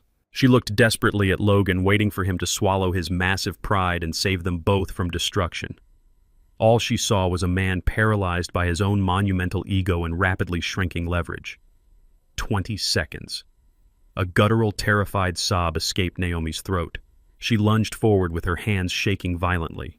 She snatched the silver pen directly from the center of the table. Logan shouted a harsh protest demanding she stop, but Naomi ignored him completely. She aggressively flipped the heavy contract to the final signature page and forcefully scribbled her name across the authorization line. In a matter of frantic seconds, she legally transferred her entire 50% equity stake in Mercer Developments directly to my holding firm. By signing that specific corporate clause, she formally and permanently severed her liability from Logan's fraudulent commercial loans. She threw all the toxic debt and federal exposure entirely onto his shoulders. She chose brutal self-preservation over her marriage vows without a single moment of hesitation. 10 seconds remained on my watch, and the corporate execution was officially complete. Logan let out a furious, animalistic roar as he realized exactly what his wife had just done to him. The sudden, ruthless betrayal ignited a violent, desperate rage within his chest. He lunged recklessly across the polished wood, desperately attempting to physically rip the signed contract from her trembling fingers before the ink could even dry. He did not even manage to graze the thick parchment. Before his hands could close around the document, Elliot's elite security detail moved with terrifying military precision. 2 massive armed guards intercepted Logan mid-stride. They grabbed his arms and violently drove him backward until his shoulders slammed hard against the reinforced glass wall of the corporate boardroom. They pinned him there effortlessly, restricting his aggressive movements while he screamed vicious profanities at the woman he had sworn to protect. I remained seated in the chairman's chair, watching the chaotic scene unfold with a cold, analytical detachment. Seeing Naomi betray her husband in the exact same ruthless manner she had betrayed me triggered a vivid, painful memory from the day they were married. I remembered standing in the grand foyer of the church, adjusting Naomi's white veil. Diana had already passed away by then, leaving me to walk our daughter down the aisle entirely alone. Logan had shaken my hand that day, looking me dead in the eye and promising that he would always put Naomi first. He claimed their partnership was built on unbreakable trust and mutual respect. I had bought them their first luxury house as a wedding gift, genuinely believing I was securing her future happiness. Now, watching her gladly sacrifice him to the federal authorities just to save her own skin, I realized they were truly perfect for each other. They were two parasitic entities who valued absolutely nothing beyond their own selfish survival. Logan struggled uselessly against the powerful guards, his expensive tailored suit rumpling as he shouted that the signed contract was invalid. Naomi backed away from him, clutching her designer handbag tightly against her chest, refusing to meet his furious gaze. She had secured her legal freedom from the federal indictment, completely indifferent to the fact that she had just condemned her husband to face the devastating consequences entirely alone. The massive boardroom fell into a heavy, oppressive silence, broken only by Logan's ragged, exhausted breathing as the security guards held him firmly against the glass. Jonathan Reed stepped forward smoothly, collecting the signed contract from the table and sliding it securely into his leather portfolio. The legal transfer of Naomi's assets was officially complete and irreversible. She turned to face me, wiping the smeared mascara from her cheeks with the back of her hand. Her posture softened significantly, shifting instantly from panicked desperation to the manipulative weeping daughter routine she had weaponized so effectively in the past. She took a hesitant, hopeful step toward the head of the table, her eyes wide and pleading. She actually expected full absolution. She genuinely believed that by signing the company over to me and turning against her husband, she had somehow earned back my parental favor. She thought she had secured a permanent place within my newly revealed billionaire empire. "Dad, I did it," she whispered, her voice shaking with manufactured remorse. "I signed it all over to you just like you asked. I know Logan is a criminal, and I should have never listened to his schemes. Please let me come home. We can fix this mess, and we can be a real family again." I did not offer her a comforting smile or a reassuring nod. I slowly reached into the inner pocket of my tailored suit jacket and retrieved a small dark object. I placed it gently onto the exact center of the vast mahogany table. The bright overhead boardroom lights caught the brilliant facets of the flawless 3-carat diamond, illuminating Diana's recovered wedding ring for everyone to see. Naomi gasped sharply, stumbling backward as if the piece of jewelry were a loaded weapon aimed at her chest. The color completely drained from her face as she realized her most sickening hidden transgression was fully exposed. "You thought you could pawn your mother's sacred legacy to fund a fraudulent commercial loan and then simply crawl back to me when your criminal enterprise collapsed," I stated, my voice echoing with a profound, chilling finality. "I recovered this ring from a downtown broker an hour before you arrived here to beg for your financial salvation. You did not sign that contract out of loyalty or love for me. You signed it because you are a coward who refuses to face the consequences of her own horrific greed." Naomi stared at the brilliant diamond ring resting on the polished wood. Her entire body shook violently as the absolute totality of her ruin crashed down upon her shoulders. She opened her mouth to speak, hoping to offer another pathetic excuse or fabricate another desperate lie, but no words materialized. The truth had entirely suffocated her manipulation. I stood up from the heavy leather chairman's chair, adjusting my suit jacket with deliberate, unhurried precision. I looked her dead in the eye, stripping away the last remaining fragments of parental affection I had held onto for the past 34 years. "You are no longer my daughter," I said quietly, ensuring every single syllable carried the immense weight of a definitive, unbreakable sentence. "You are simply a bankrupt citizen standing in a building that you do not own." I turned my back on her and walked confidently toward the heavy oak doors, completely ignoring Logan's muffled curses echoing from against the glass wall. I left Diana's ring sitting on the long mahogany table as a silent, enduring testament to the unconditional love Naomi had so recklessly discarded. The heavy doors clicked shut behind me, sealing her inside the cold glass room. I left her completely alone to navigate the devastating ruins of the life she had systematically destroyed. As soon as the corporate security guards released Logan onto the freezing sidewalk outside my headquarters, his fragile grip on reality completely snapped. The federal indictment was hovering over his head, and his own wife had just handed his entire empire over to me. Stripped of his company, his status, and his future, he descended into absolute feral madness. He still held the keys to the silver Porsche and the luxury mansion. He refused to accept the cold legal truth that my holding firm now owned both. Logan threw himself into the driver's seat and tore through the city streets, running red lights and nearly colliding with oncoming traffic. He sped toward the sprawling estate in the exclusive gated community, driven by a toxic mix of panic and uncontrollable rage. The mansion had always been the ultimate symbol of his fabricated success, a fortress of marble and glass built on lies and predatory loans. Upon arriving, he slammed the heavy iron gate shut and parked haphazardly on the manicured lawn. He sprinted inside and immediately began barricading the property.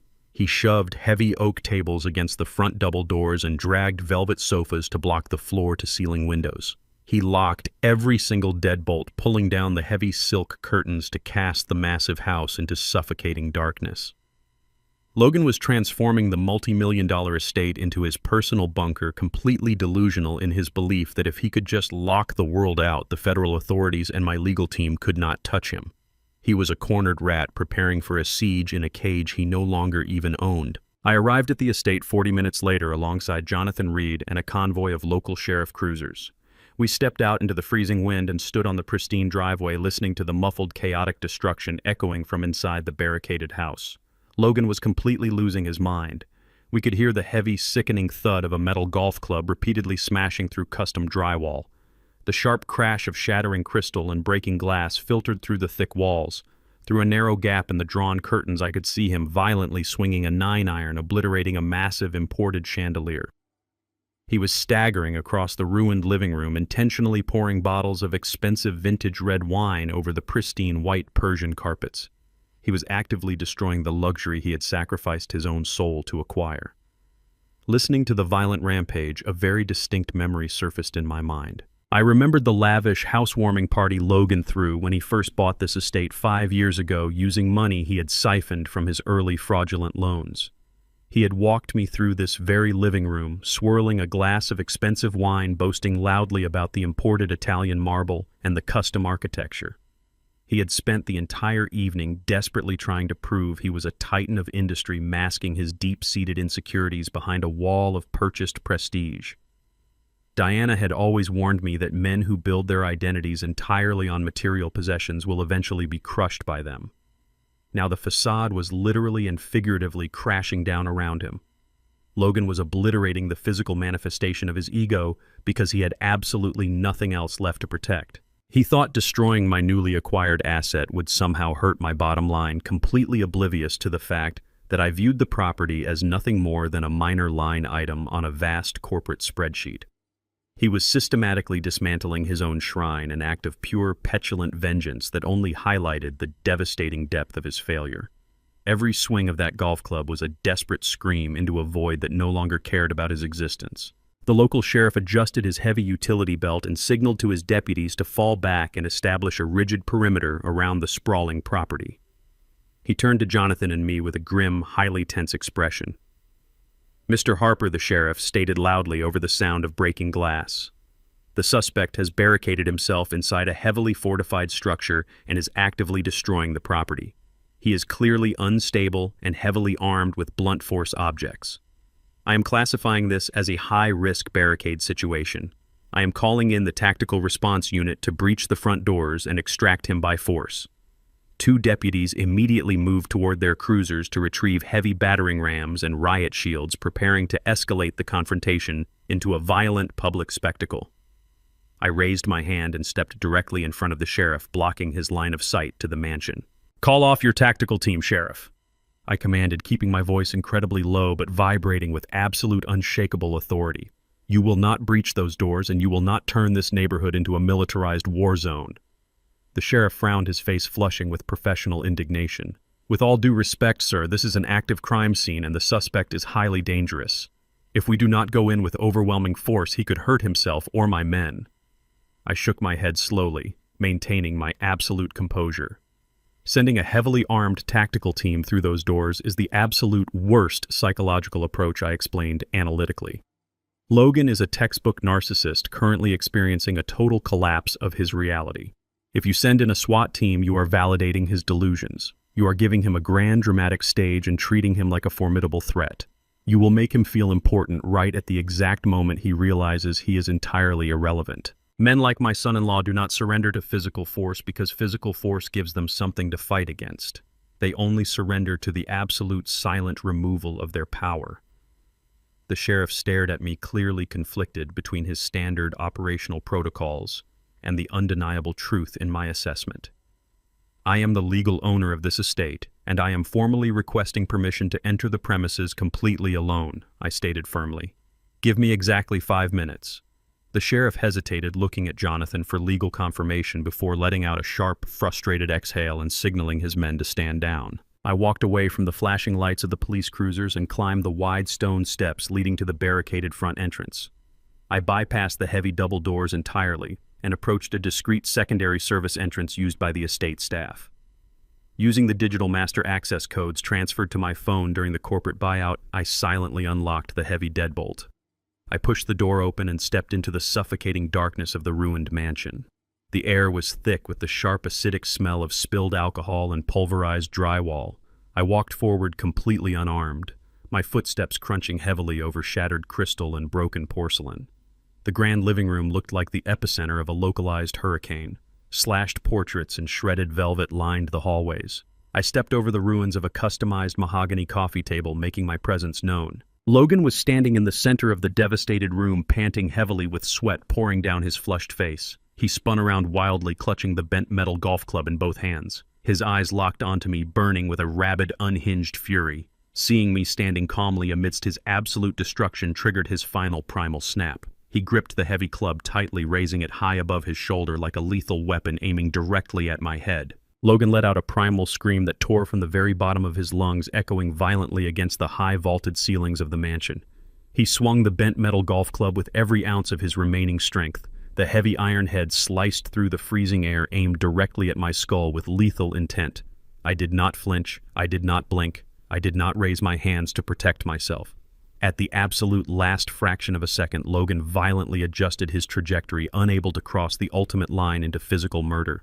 The club smashed into the massive gilded mirror mounted on the wall mere inches from my right shoulder. The explosive sound of shattering glass was deafening. Hundreds of jagged silver shards rained down around me, bouncing off the shoulders of my custom-tailored suit and crashing onto the ruined hardwood floor. Logan stood there gasping for air with his chest heaving and his eyes wild and completely unhinged. He gripped the bent shaft of the club tightly, expecting me to cower or retreat toward the door. He desperately wanted to see fear in my eyes. He needed to feel like he still commanded some twisted form of authority in this room to validate his crumbling ego. Instead, I simply stood perfectly still amidst the falling glass. My breathing remained slow and measured. The absolute absence of any reaction from me was the ultimate insult to his fragile narcissism. It completely robbed him of the satisfaction of terrorizing me. I looked at the broken mirror and then looked back at him, my expression entirely neutral. The silence in the devastated mansion became infinitely heavier than the noise of his destruction. He raised the club again, his hands trembling violently as he prepared for a second strike. He wanted me to yell or beg him to stop so he could feel powerful. I did neither. "Go ahead and swing it again, Logan," I said, my voice completely calm and devoid of any anger or panic. "Smash the rest of the custom windows, tear down the expensive drywall, set fire to the imported Persian carpets you bragged so heavily about during your lavish parties. You genuinely believe you are inflicting severe damage upon me by destroying this property. You think breaking these walls hurts my financial standing or gives you some sort of ultimate victory." I stepped carefully over a large pile of shattered crystal and closed the distance between us, asserting my physical presence in his chaotic space. Let me explain the harsh reality of corporate acquisitions to you. When my holding firm absorbed Mercer Developments this morning, we did not acquire a family home. We acquired a distressed asset heavily leveraged by toxic commercial loans. Diana and I built our first real estate portfolio by purchasing gutted, ruined buildings in the worst sectors of the city and turning them into highly profitable, high-density commercial zones. We learned decades ago never to attach emotional value to wood and stone. This mansion is nothing more than a minor line item on a massive corporate spreadsheet to me. I do not care if you turn it into dust. In fact, the insurance payout on a total loss might actually yield a higher immediate profit margin than selling it on the open market. I looked down at the ruined floor and then back into his panicked, bloodshot eyes. "You are not hurting my bottom line, Logan. You are simply documenting your own criminal intent. You are actively handing the federal prosecutors an airtight case for felony destruction of property to add to your massive wire fraud and racketeering indictments. The police are waiting outside right now with their body cameras rolling. Every swing of that golf club is just adding another 5 years to your mandatory minimum sentence. You are not fighting back against me. You are just wrapping the federal noose tighter around your own neck." The cold, undeniable logic of my words hit Logan like a physical blow to the stomach. His frantic hyperventilation began to slow, entirely replaced by a suffocating realization of his absolute and total defeat. He looked around the ruined living room as if seeing the destruction for the very first time. He saw the slashed velvet curtains, the shattered glass, and the wine-stained carpets not as acts of defiant rebellion, but as a sprawling, undeniable crime scene that he had built with his own 2 hands. The intoxicating rush of adrenaline that had fueled his manic rampage completely evaporated, leaving nothing behind but the crushing weight of his federal exposure. He stared at me desperately, searching my face for any sign of mercy or any hidden opportunity to negotiate his way out of the trap. He found absolutely nothing. I offered him a blank, impenetrable wall of silence. The terrifying reality finally breached his psychological defenses. He possessed 0 leverage. He had no money, no company, no political allies, and no wife to shield him from the consequences. His entire identity had been constructed on stolen wealth and fraudulent prestige, and I had systematically dismantled every single pillar supporting his existence. The heavy iron golf club slipped from his sweaty, trembling fingers. It hit the hardwood floor with a dull, hollow clang that signaled the absolute end of his resistance. Logan's knees buckled beneath him, refusing to support his weight any longer. He collapsed into the center of the devastated room, landing heavily on the broken glass and spilled vintage wine. He did not scream or curse at me. Instead, a pathetic, broken whimper escaped his throat. He buried his face in his hands and began to sob uncontrollably. The arrogant luxury developer who had thrown me into a blizzard without a second thought was now reduced to a weeping, shattered shell of a man begging for a mercy he had never once shown to anyone else. He rocked back and forth on the floor, completely broken by his own monumental greed. The total loss of power was absolute. I did not offer him a single word of comfort or gloat over his misery. I simply pulled my phone from my pocket and sent a quick text message to the sheriff waiting outside, indicating that the property was secure and the hostile target was entirely neutralized. Less than 30 seconds later, the heavy front double doors were forcefully kicked open. A team of local sheriff deputies rushed into the grand foyer with their weapons drawn and their tactical flashlights sweeping across the ruined living room. They found Logan exactly where I had left him, kneeling in the debris and crying like a defeated child. The deputies quickly holstered their weapons and hoisted him roughly to his feet. They secured his hands behind his back, tightly readjusting the steel handcuffs over his wrists. Logan did not resist. All the fight had completely drained out of him. The officers dragged him toward the exit, marching him forcefully through the very same front doors he had once used to welcome the city elite. As they hauled him down the grand stone steps and pushed him toward the waiting police cruiser, Logan lifted his head. Standing alone on the frozen curb just outside the police perimeter was Naomi. She was stripped of all her designer jewelry, wearing a plain coat and tightly gripping a single black garbage bag filled with the only clothes she was legally allowed to take. Logan called out her name in a pathetic, desperate plea for his wife to acknowledge him. Naomi kept her eyes locked on the icy pavement, completely refusing to look at him as the officers shoved him into the back of the squad car. The legal dust settled over the estate with brutal efficiency. Within 72 hours, the federal indictments against Logan were formally unsealed, and the total liquidation of his fraudulent development firm commenced without delay. I stood on the sprawling wrap-around porch of the luxury mansion, leaning my weight comfortably against the polished stone railing. The freezing winter winds had finally begun to yield to a crisp, bitter morning calm. A fleet of heavy commercial moving trucks idled in the long circular driveway, their diesel engines humming a steady, rhythmic drone. I watched with absolute detachment as a team of professional movers methodically carried out the last remnants of my daughter's fabricated life. They hauled away the custom Italian leather sofas, the imported dining tables, and the massive crystal chandeliers that had miraculously survived Logan's final destructive rampage. Every single piece of high-end furniture had been legally repossessed by my holding firm to cover the massive debts they had accumulated. The extravagant mansion was being systematically hollowed out, stripped down to the bare drywall and marble flooring. There was no chaotic shouting and no desperate resistance. The eviction was executed with the same silent, terrifying precision that had defined my entire career. I watched two men carefully load a massive grand piano into the back of a truck, wrapping it in thick protective blankets. It was the exact piano Naomi had demanded Logan purchase for her 30th birthday, despite neither of them knowing how to play a single note. It had been nothing more than a hollow prop intended to project an image of generational wealth to their shallow social circle. Now it was just another item on a corporate liquidation manifest. The sprawling estate was entirely empty. At the base of the grand stone steps, Naomi stood completely alone in the sprawling driveway. The stark visual contrast to our encounter just weeks earlier was staggering. I looked down at her from the elevated porch, and my mind instantly flashed back to that brutal December morning. I remembered standing in the knee-deep snow, shivering violently as Logan hurled my worn leather suitcase into the blizzard.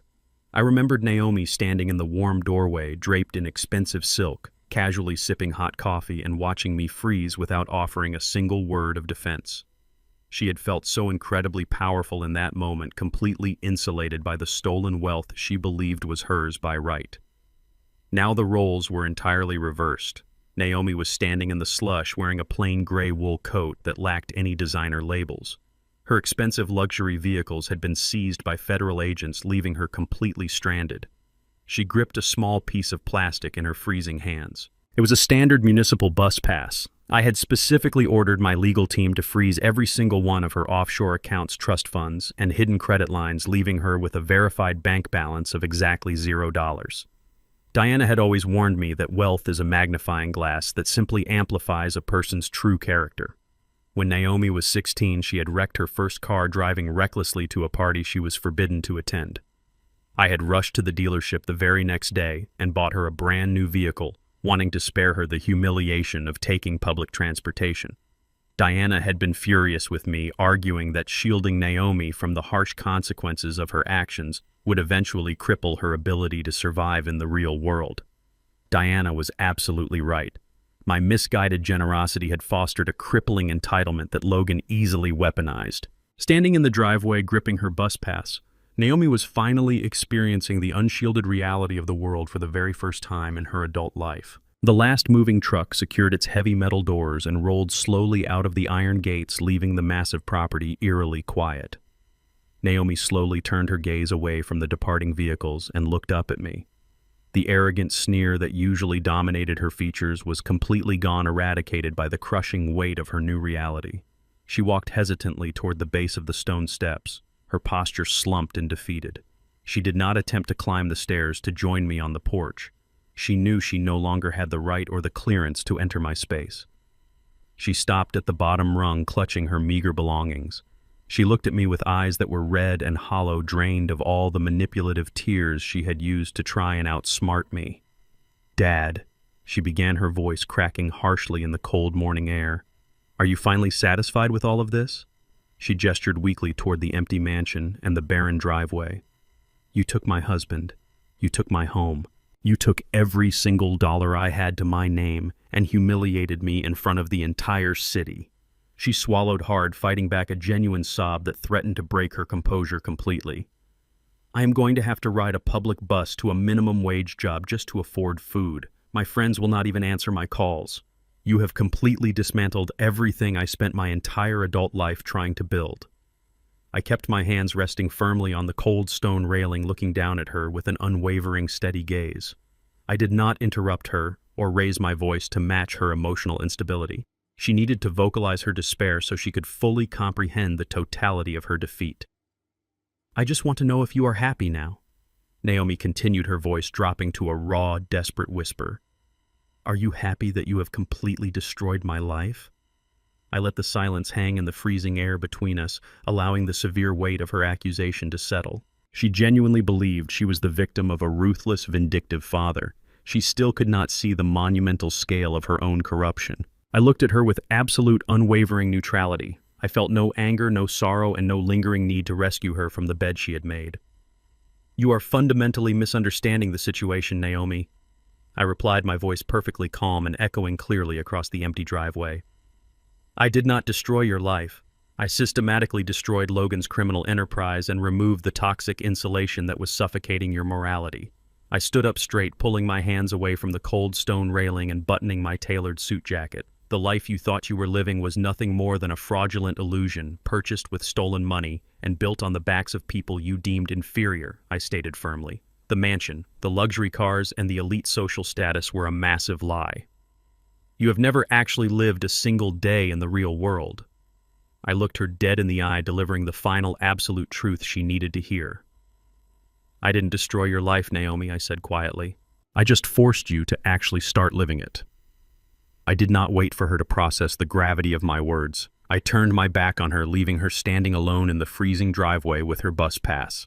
I walked through the grand double doors and stepped into the quiet, empty mansion, swinging the heavy oak doors firmly shut behind me. The brutal winter finally broke, surrendering to the inevitable warmth of an early spring.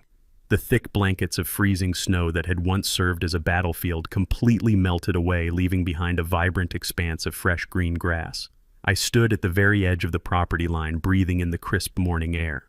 The heavy scent of damp earth and blooming dogwood flowers replaced the sharp, acidic smell of gasoline and exhaust fumes that had tainted this lot months ago. Before me stood the original wooden structure, but it was no longer the pathetic shack Logan had so arrogantly condemned. It was experiencing a massive, meticulous rebirth. Dozens of highly skilled historical preservation contractors swarmed the property, working with surgical precision. They were not demolishing history to pour cheap concrete, they were actively saving it. Master carpenters carefully stripped away the vandalized and spray-painted planks, replacing them with custom-milled oak that perfectly matched the original grain.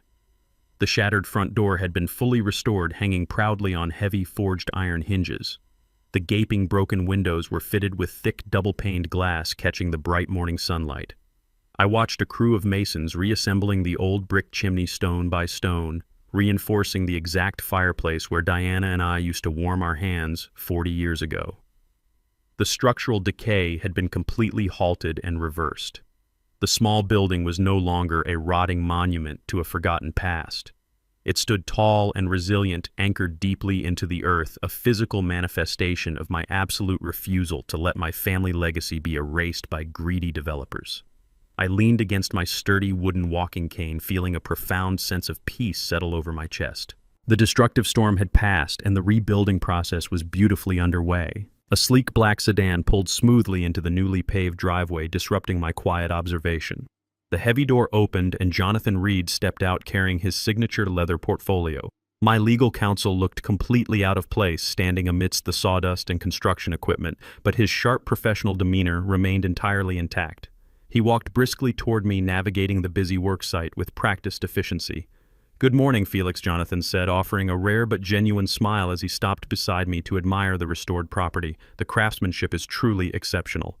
Diana would be incredibly proud of what you are doing here." I nodded, keeping my gaze locked on the sturdy wooden porch.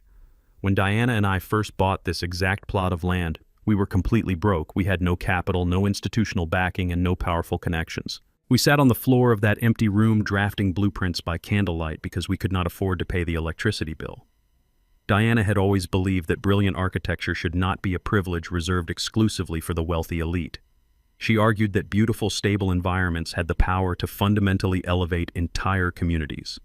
That belief became the ethical bedrock of our entire billion-dollar development empire. I turned my attention to Jonathan, preparing to solidify that exact vision. "Do you have the final trust documents ready, Jonathan?" He nodded briskly, opening his leather portfolio and extracting a thick stack of heavily notarized contracts. "The structural conversion permits have been fully approved by the city council," Jonathan confirmed, handing me a premium fountain pen. "The property has been legally rezoned and shielded from any future commercial acquisition. This building is now officially designated as the Diana Harper Community Center. Furthermore, the endowment for the Architectural Scholarship Fund has been fully capitalized. It will permanently finance the university tuition for gifted, underprivileged students from this exact neighborhood, ensuring your wife's vision outlives us all by centuries." I took the heavy stack of documents from Jonathan, holding the future of my legacy in my hands. Before I sign the final authorizations, I want a complete update on the outstanding liabilities I demanded, looking my lawyer directly in the eye. I need to know that the loose ends have been permanently severed.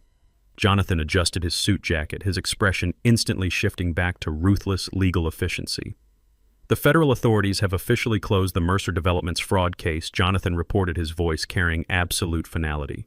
Realizing he had zero leverage in facing an airtight racketeering indictment, Logan completely collapsed under the pressure of the federal prosecutors. He chose to waive his right to a trial and formally pled guilty to multiple felony counts, including wire fraud, forgery, and massive commercial extortion. The presiding federal judge showed absolutely zero leniency. Logan was sentenced yesterday afternoon to a mandatory minimum of 10 years in a high-security federal penitentiary. His assets have been entirely liquidated, and he is permanently barred from ever holding an executive corporate position or real estate license again. He is entirely neutralized. I absorbed the information without a single ounce of pity. Logan had arrogantly built his entire identity on the systematic exploitation of vulnerable people. A decade in a concrete cell stripped of his tailored suits and unearned prestige was exactly the reality check he deserved. "And what about my daughter?" I asked, keeping my tone strictly analytical and devoid of any lingering parental emotion. Jonathan flipped to a secondary report in his portfolio. Naomi managed to avoid direct federal prison time by fully cooperating with the authorities and signing over her entire corporate equity exactly as we planned. However, the Internal Revenue Service was not nearly as forgiving regarding her complicity in the offshore tax evasion schemes. She was hit with massive, catastrophic financial penalties. To avoid immediate incarceration for tax fraud, she agreed to a strict state-mandated restitution program.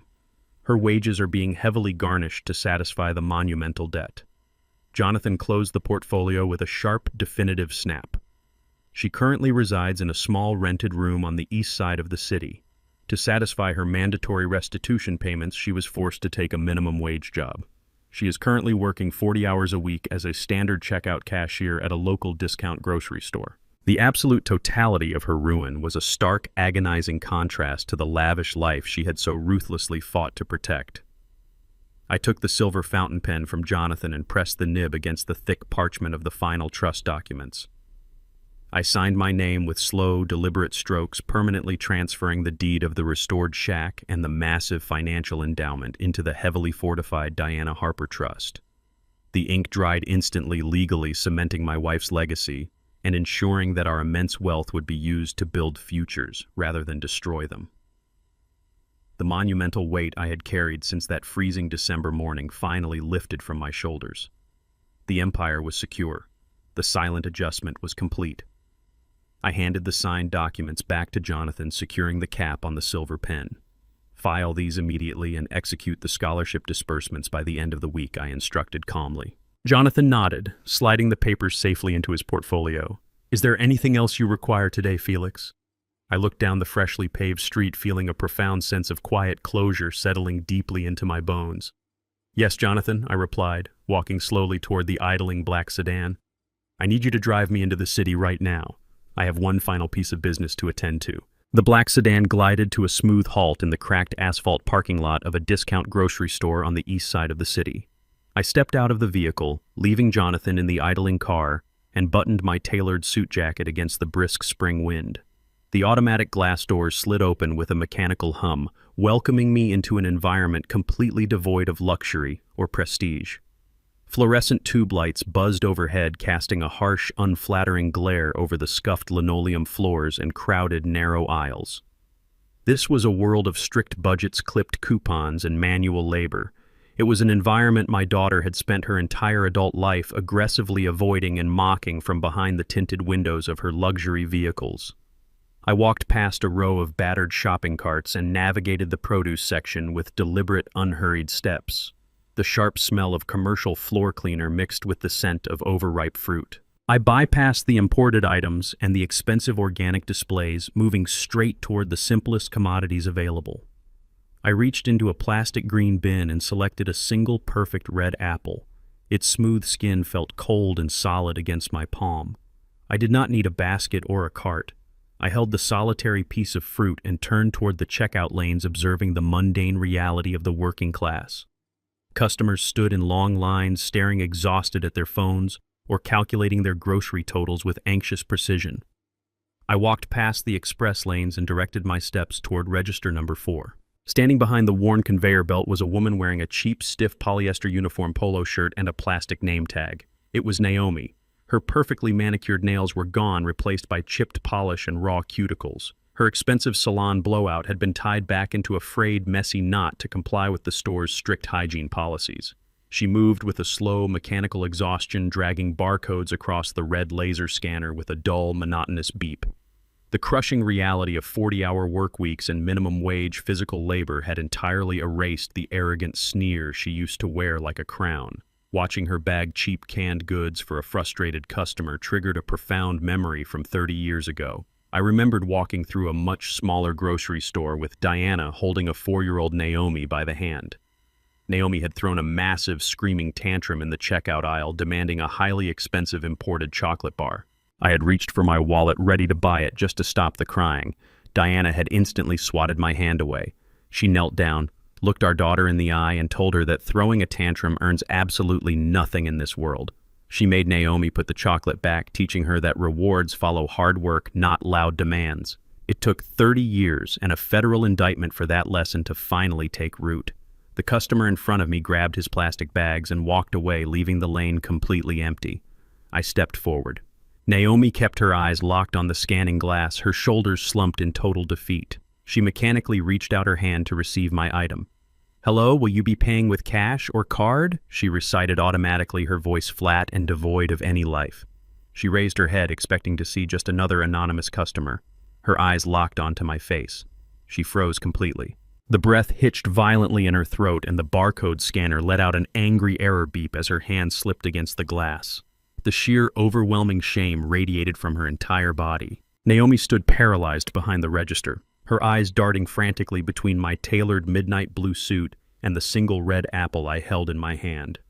Her chest heaved as panic, humiliation, and profound regret collided violently in her mind. She waited for the verbal assault. She braced herself for the crushing lecture, the arrogant gloating, or the cruel reminder of the freezing December morning when she had watched her husband throw my suitcase into the snow. She expected me to wield my power exactly the way she and Logan had wielded theirs. She anticipated a loud, dramatic confrontation that would cost her this meager minimum wage job and humiliate her in front of her manager. I did none of those things. The wealthy and the righteous do not need to raise their voices to exert absolute dominance. I remained completely silent. I did not offer her a scolding, a comforting smile, or a secret envelope of cash to ease her massive financial burden. I simply reached out and placed the single red apple gently onto the center of the black rubber conveyor belt. The silence stretching between us was heavier and far more devastating than any angry tirade could ever be. Naomi swallowed hard, fighting back a thick wave of tears that threatened to ruin her shift. Her hand shook violently as she reached for the apple. She nearly dropped it twice before successfully dragging it across the red laser. The machine beeped, logging a total of 65 cents on the digital display monitor facing me. "That will be 65 cents, she whispered, her voice cracking so severely it was barely audible over the hum of the store's refrigerators. She looked at me with desperate, pleading eyes, silently begging for a single word of absolution or a tiny sliver of parental forgiveness to anchor her shattered soul. I denied her that comfort. I reached into my pocket and pulled out exact change. I placed 2 quarters, a dime, and a nickel precisely onto the metal counter. I did not let my fingers brush against hers. Naomi keyed the payment into the register, her tears finally spilling over her eyelashes and dripping onto the cheap polyester collar of her uniform. The receipt printer whirred mechanically, spitting out a small slip of white paper. She tore it off and handed it to me along with the apple. I took the receipt and the fruit. I looked her directly in the eye for one final lingering second, allowing the absolute, unbreakable silence to deliver the ultimate punishment and the permanent closure she required. I turned my back on her, leaving her standing entirely alone at register number 4, and walked out of the sliding glass doors into the bright spring air. The black sedan returned me to the newly restored property at the edge of the city. I dismissed Jonathan and the security detail, instructing them to take the rest of the week off. I walked up the sturdy, custom-milled oak steps of the pristine wooden structure. The vandalism, the fire attempts, and the cruel evictions were entirely washed away, leaving behind a powerful monument to Diana's enduring legacy. The community center would open its doors in a matter of weeks, funded securely by a trust that no greedy developer could ever touch. I walked over to a heavy wooden rocking chair positioned perfectly on the sprawling front porch. I sat down, feeling the smooth, polished armrests beneath my hands. I unscrewed the cap of my heavy steel thermos and poured a steaming cup of Earl Grey tea, letting the fragrant aroma mix with the scent of the blooming spring dogwoods. I took a slow, deliberate bite of the crisp red apple I had just purchased. I leaned back in the rocking chair, listening to the quiet rustle of the wind through the tall pine trees. I watched the golden sun slowly set over my land, casting long, beautiful shadows across the deep green grass. The storm had finally passed and my empire was secure. I sat on my porch in absolute unbreakable peace. The story of Felix Harper, Naomi, and Logan reveals a profound and devastating truth about human nature, the corrosive illusion of unearned entitlement. Throughout this narrative, we witness the catastrophic consequences that unfold when individuals confuse their financial proximity to wealth with actual personal value. Logan and Naomi built their entire existence on a foundation of borrowed prestige, believing that designer clothes, luxury vehicles, and sprawling mansions inherently made them superior to others. They operated under the dangerous delusion that power is something you can simply demand, forge, or steal, rather than something you must painstakingly earn through integrity, discipline, and relentless hard work. Their fatal flaw was not merely their greed, it was their absolute detachment from reality. They looked at a modest wooden shack and saw only a pathetic eyesore, completely failing to recognize the decades of grit, sacrifice, and genuine love that held its walls together. Because they had never been forced to build anything from the ground up, they possessed absolutely zero respect for the foundational struggles required to sustain an empire. Naomi had spent her entire life shielded from the harsh consequences of her own financial recklessness, subsidized by a father who quietly absorbed her debts. This artificial safety net mutated her perspective, convincing her that she was untouchable and that the world existed solely to cater to her extravagant whims. When Felix intentionally removed that financial insulation by displaying a $0 bank balance, their true character was instantly and violently exposed. Logan and Naomi did not respond with empathy, loyalty, or basic familial duty. Stripped of the monetary benefits they felt entitled to, they immediately discarded the man who had provided for them. They demonstrated that their love was entirely transactional, a hollow performance maintained only as long as the cash continued to flow into their accounts. They weaponized their perceived superiority, completely oblivious to the fact that they were mocking the very architect of their fragile lifestyle. Conversely, Felix represents the devastating power of silent accountability. True wealth, as demonstrated by Felix and his late wife Diana, does not need to shout, boast, or destroy others to validate its own existence. True power is patient, calculating, and deeply rooted in a profound understanding of one's own worth. Felix did not need to engage in screaming matches on the snowy street or trade petty insults with his son-in-law. He simply allowed their unrestrained arrogance to lead them directly into an inescapable legal and financial trap. He weaponized their own greed against them, using the rigid boundaries of the law and the absolute reality of corporate finance to systematically dismantle their fraudulent empire. Ultimately, the most agonizing punishment Felix inflicted was not sending Logan to a federal penitentiary or forcing Naomi to work a minimum-wage grocery store job.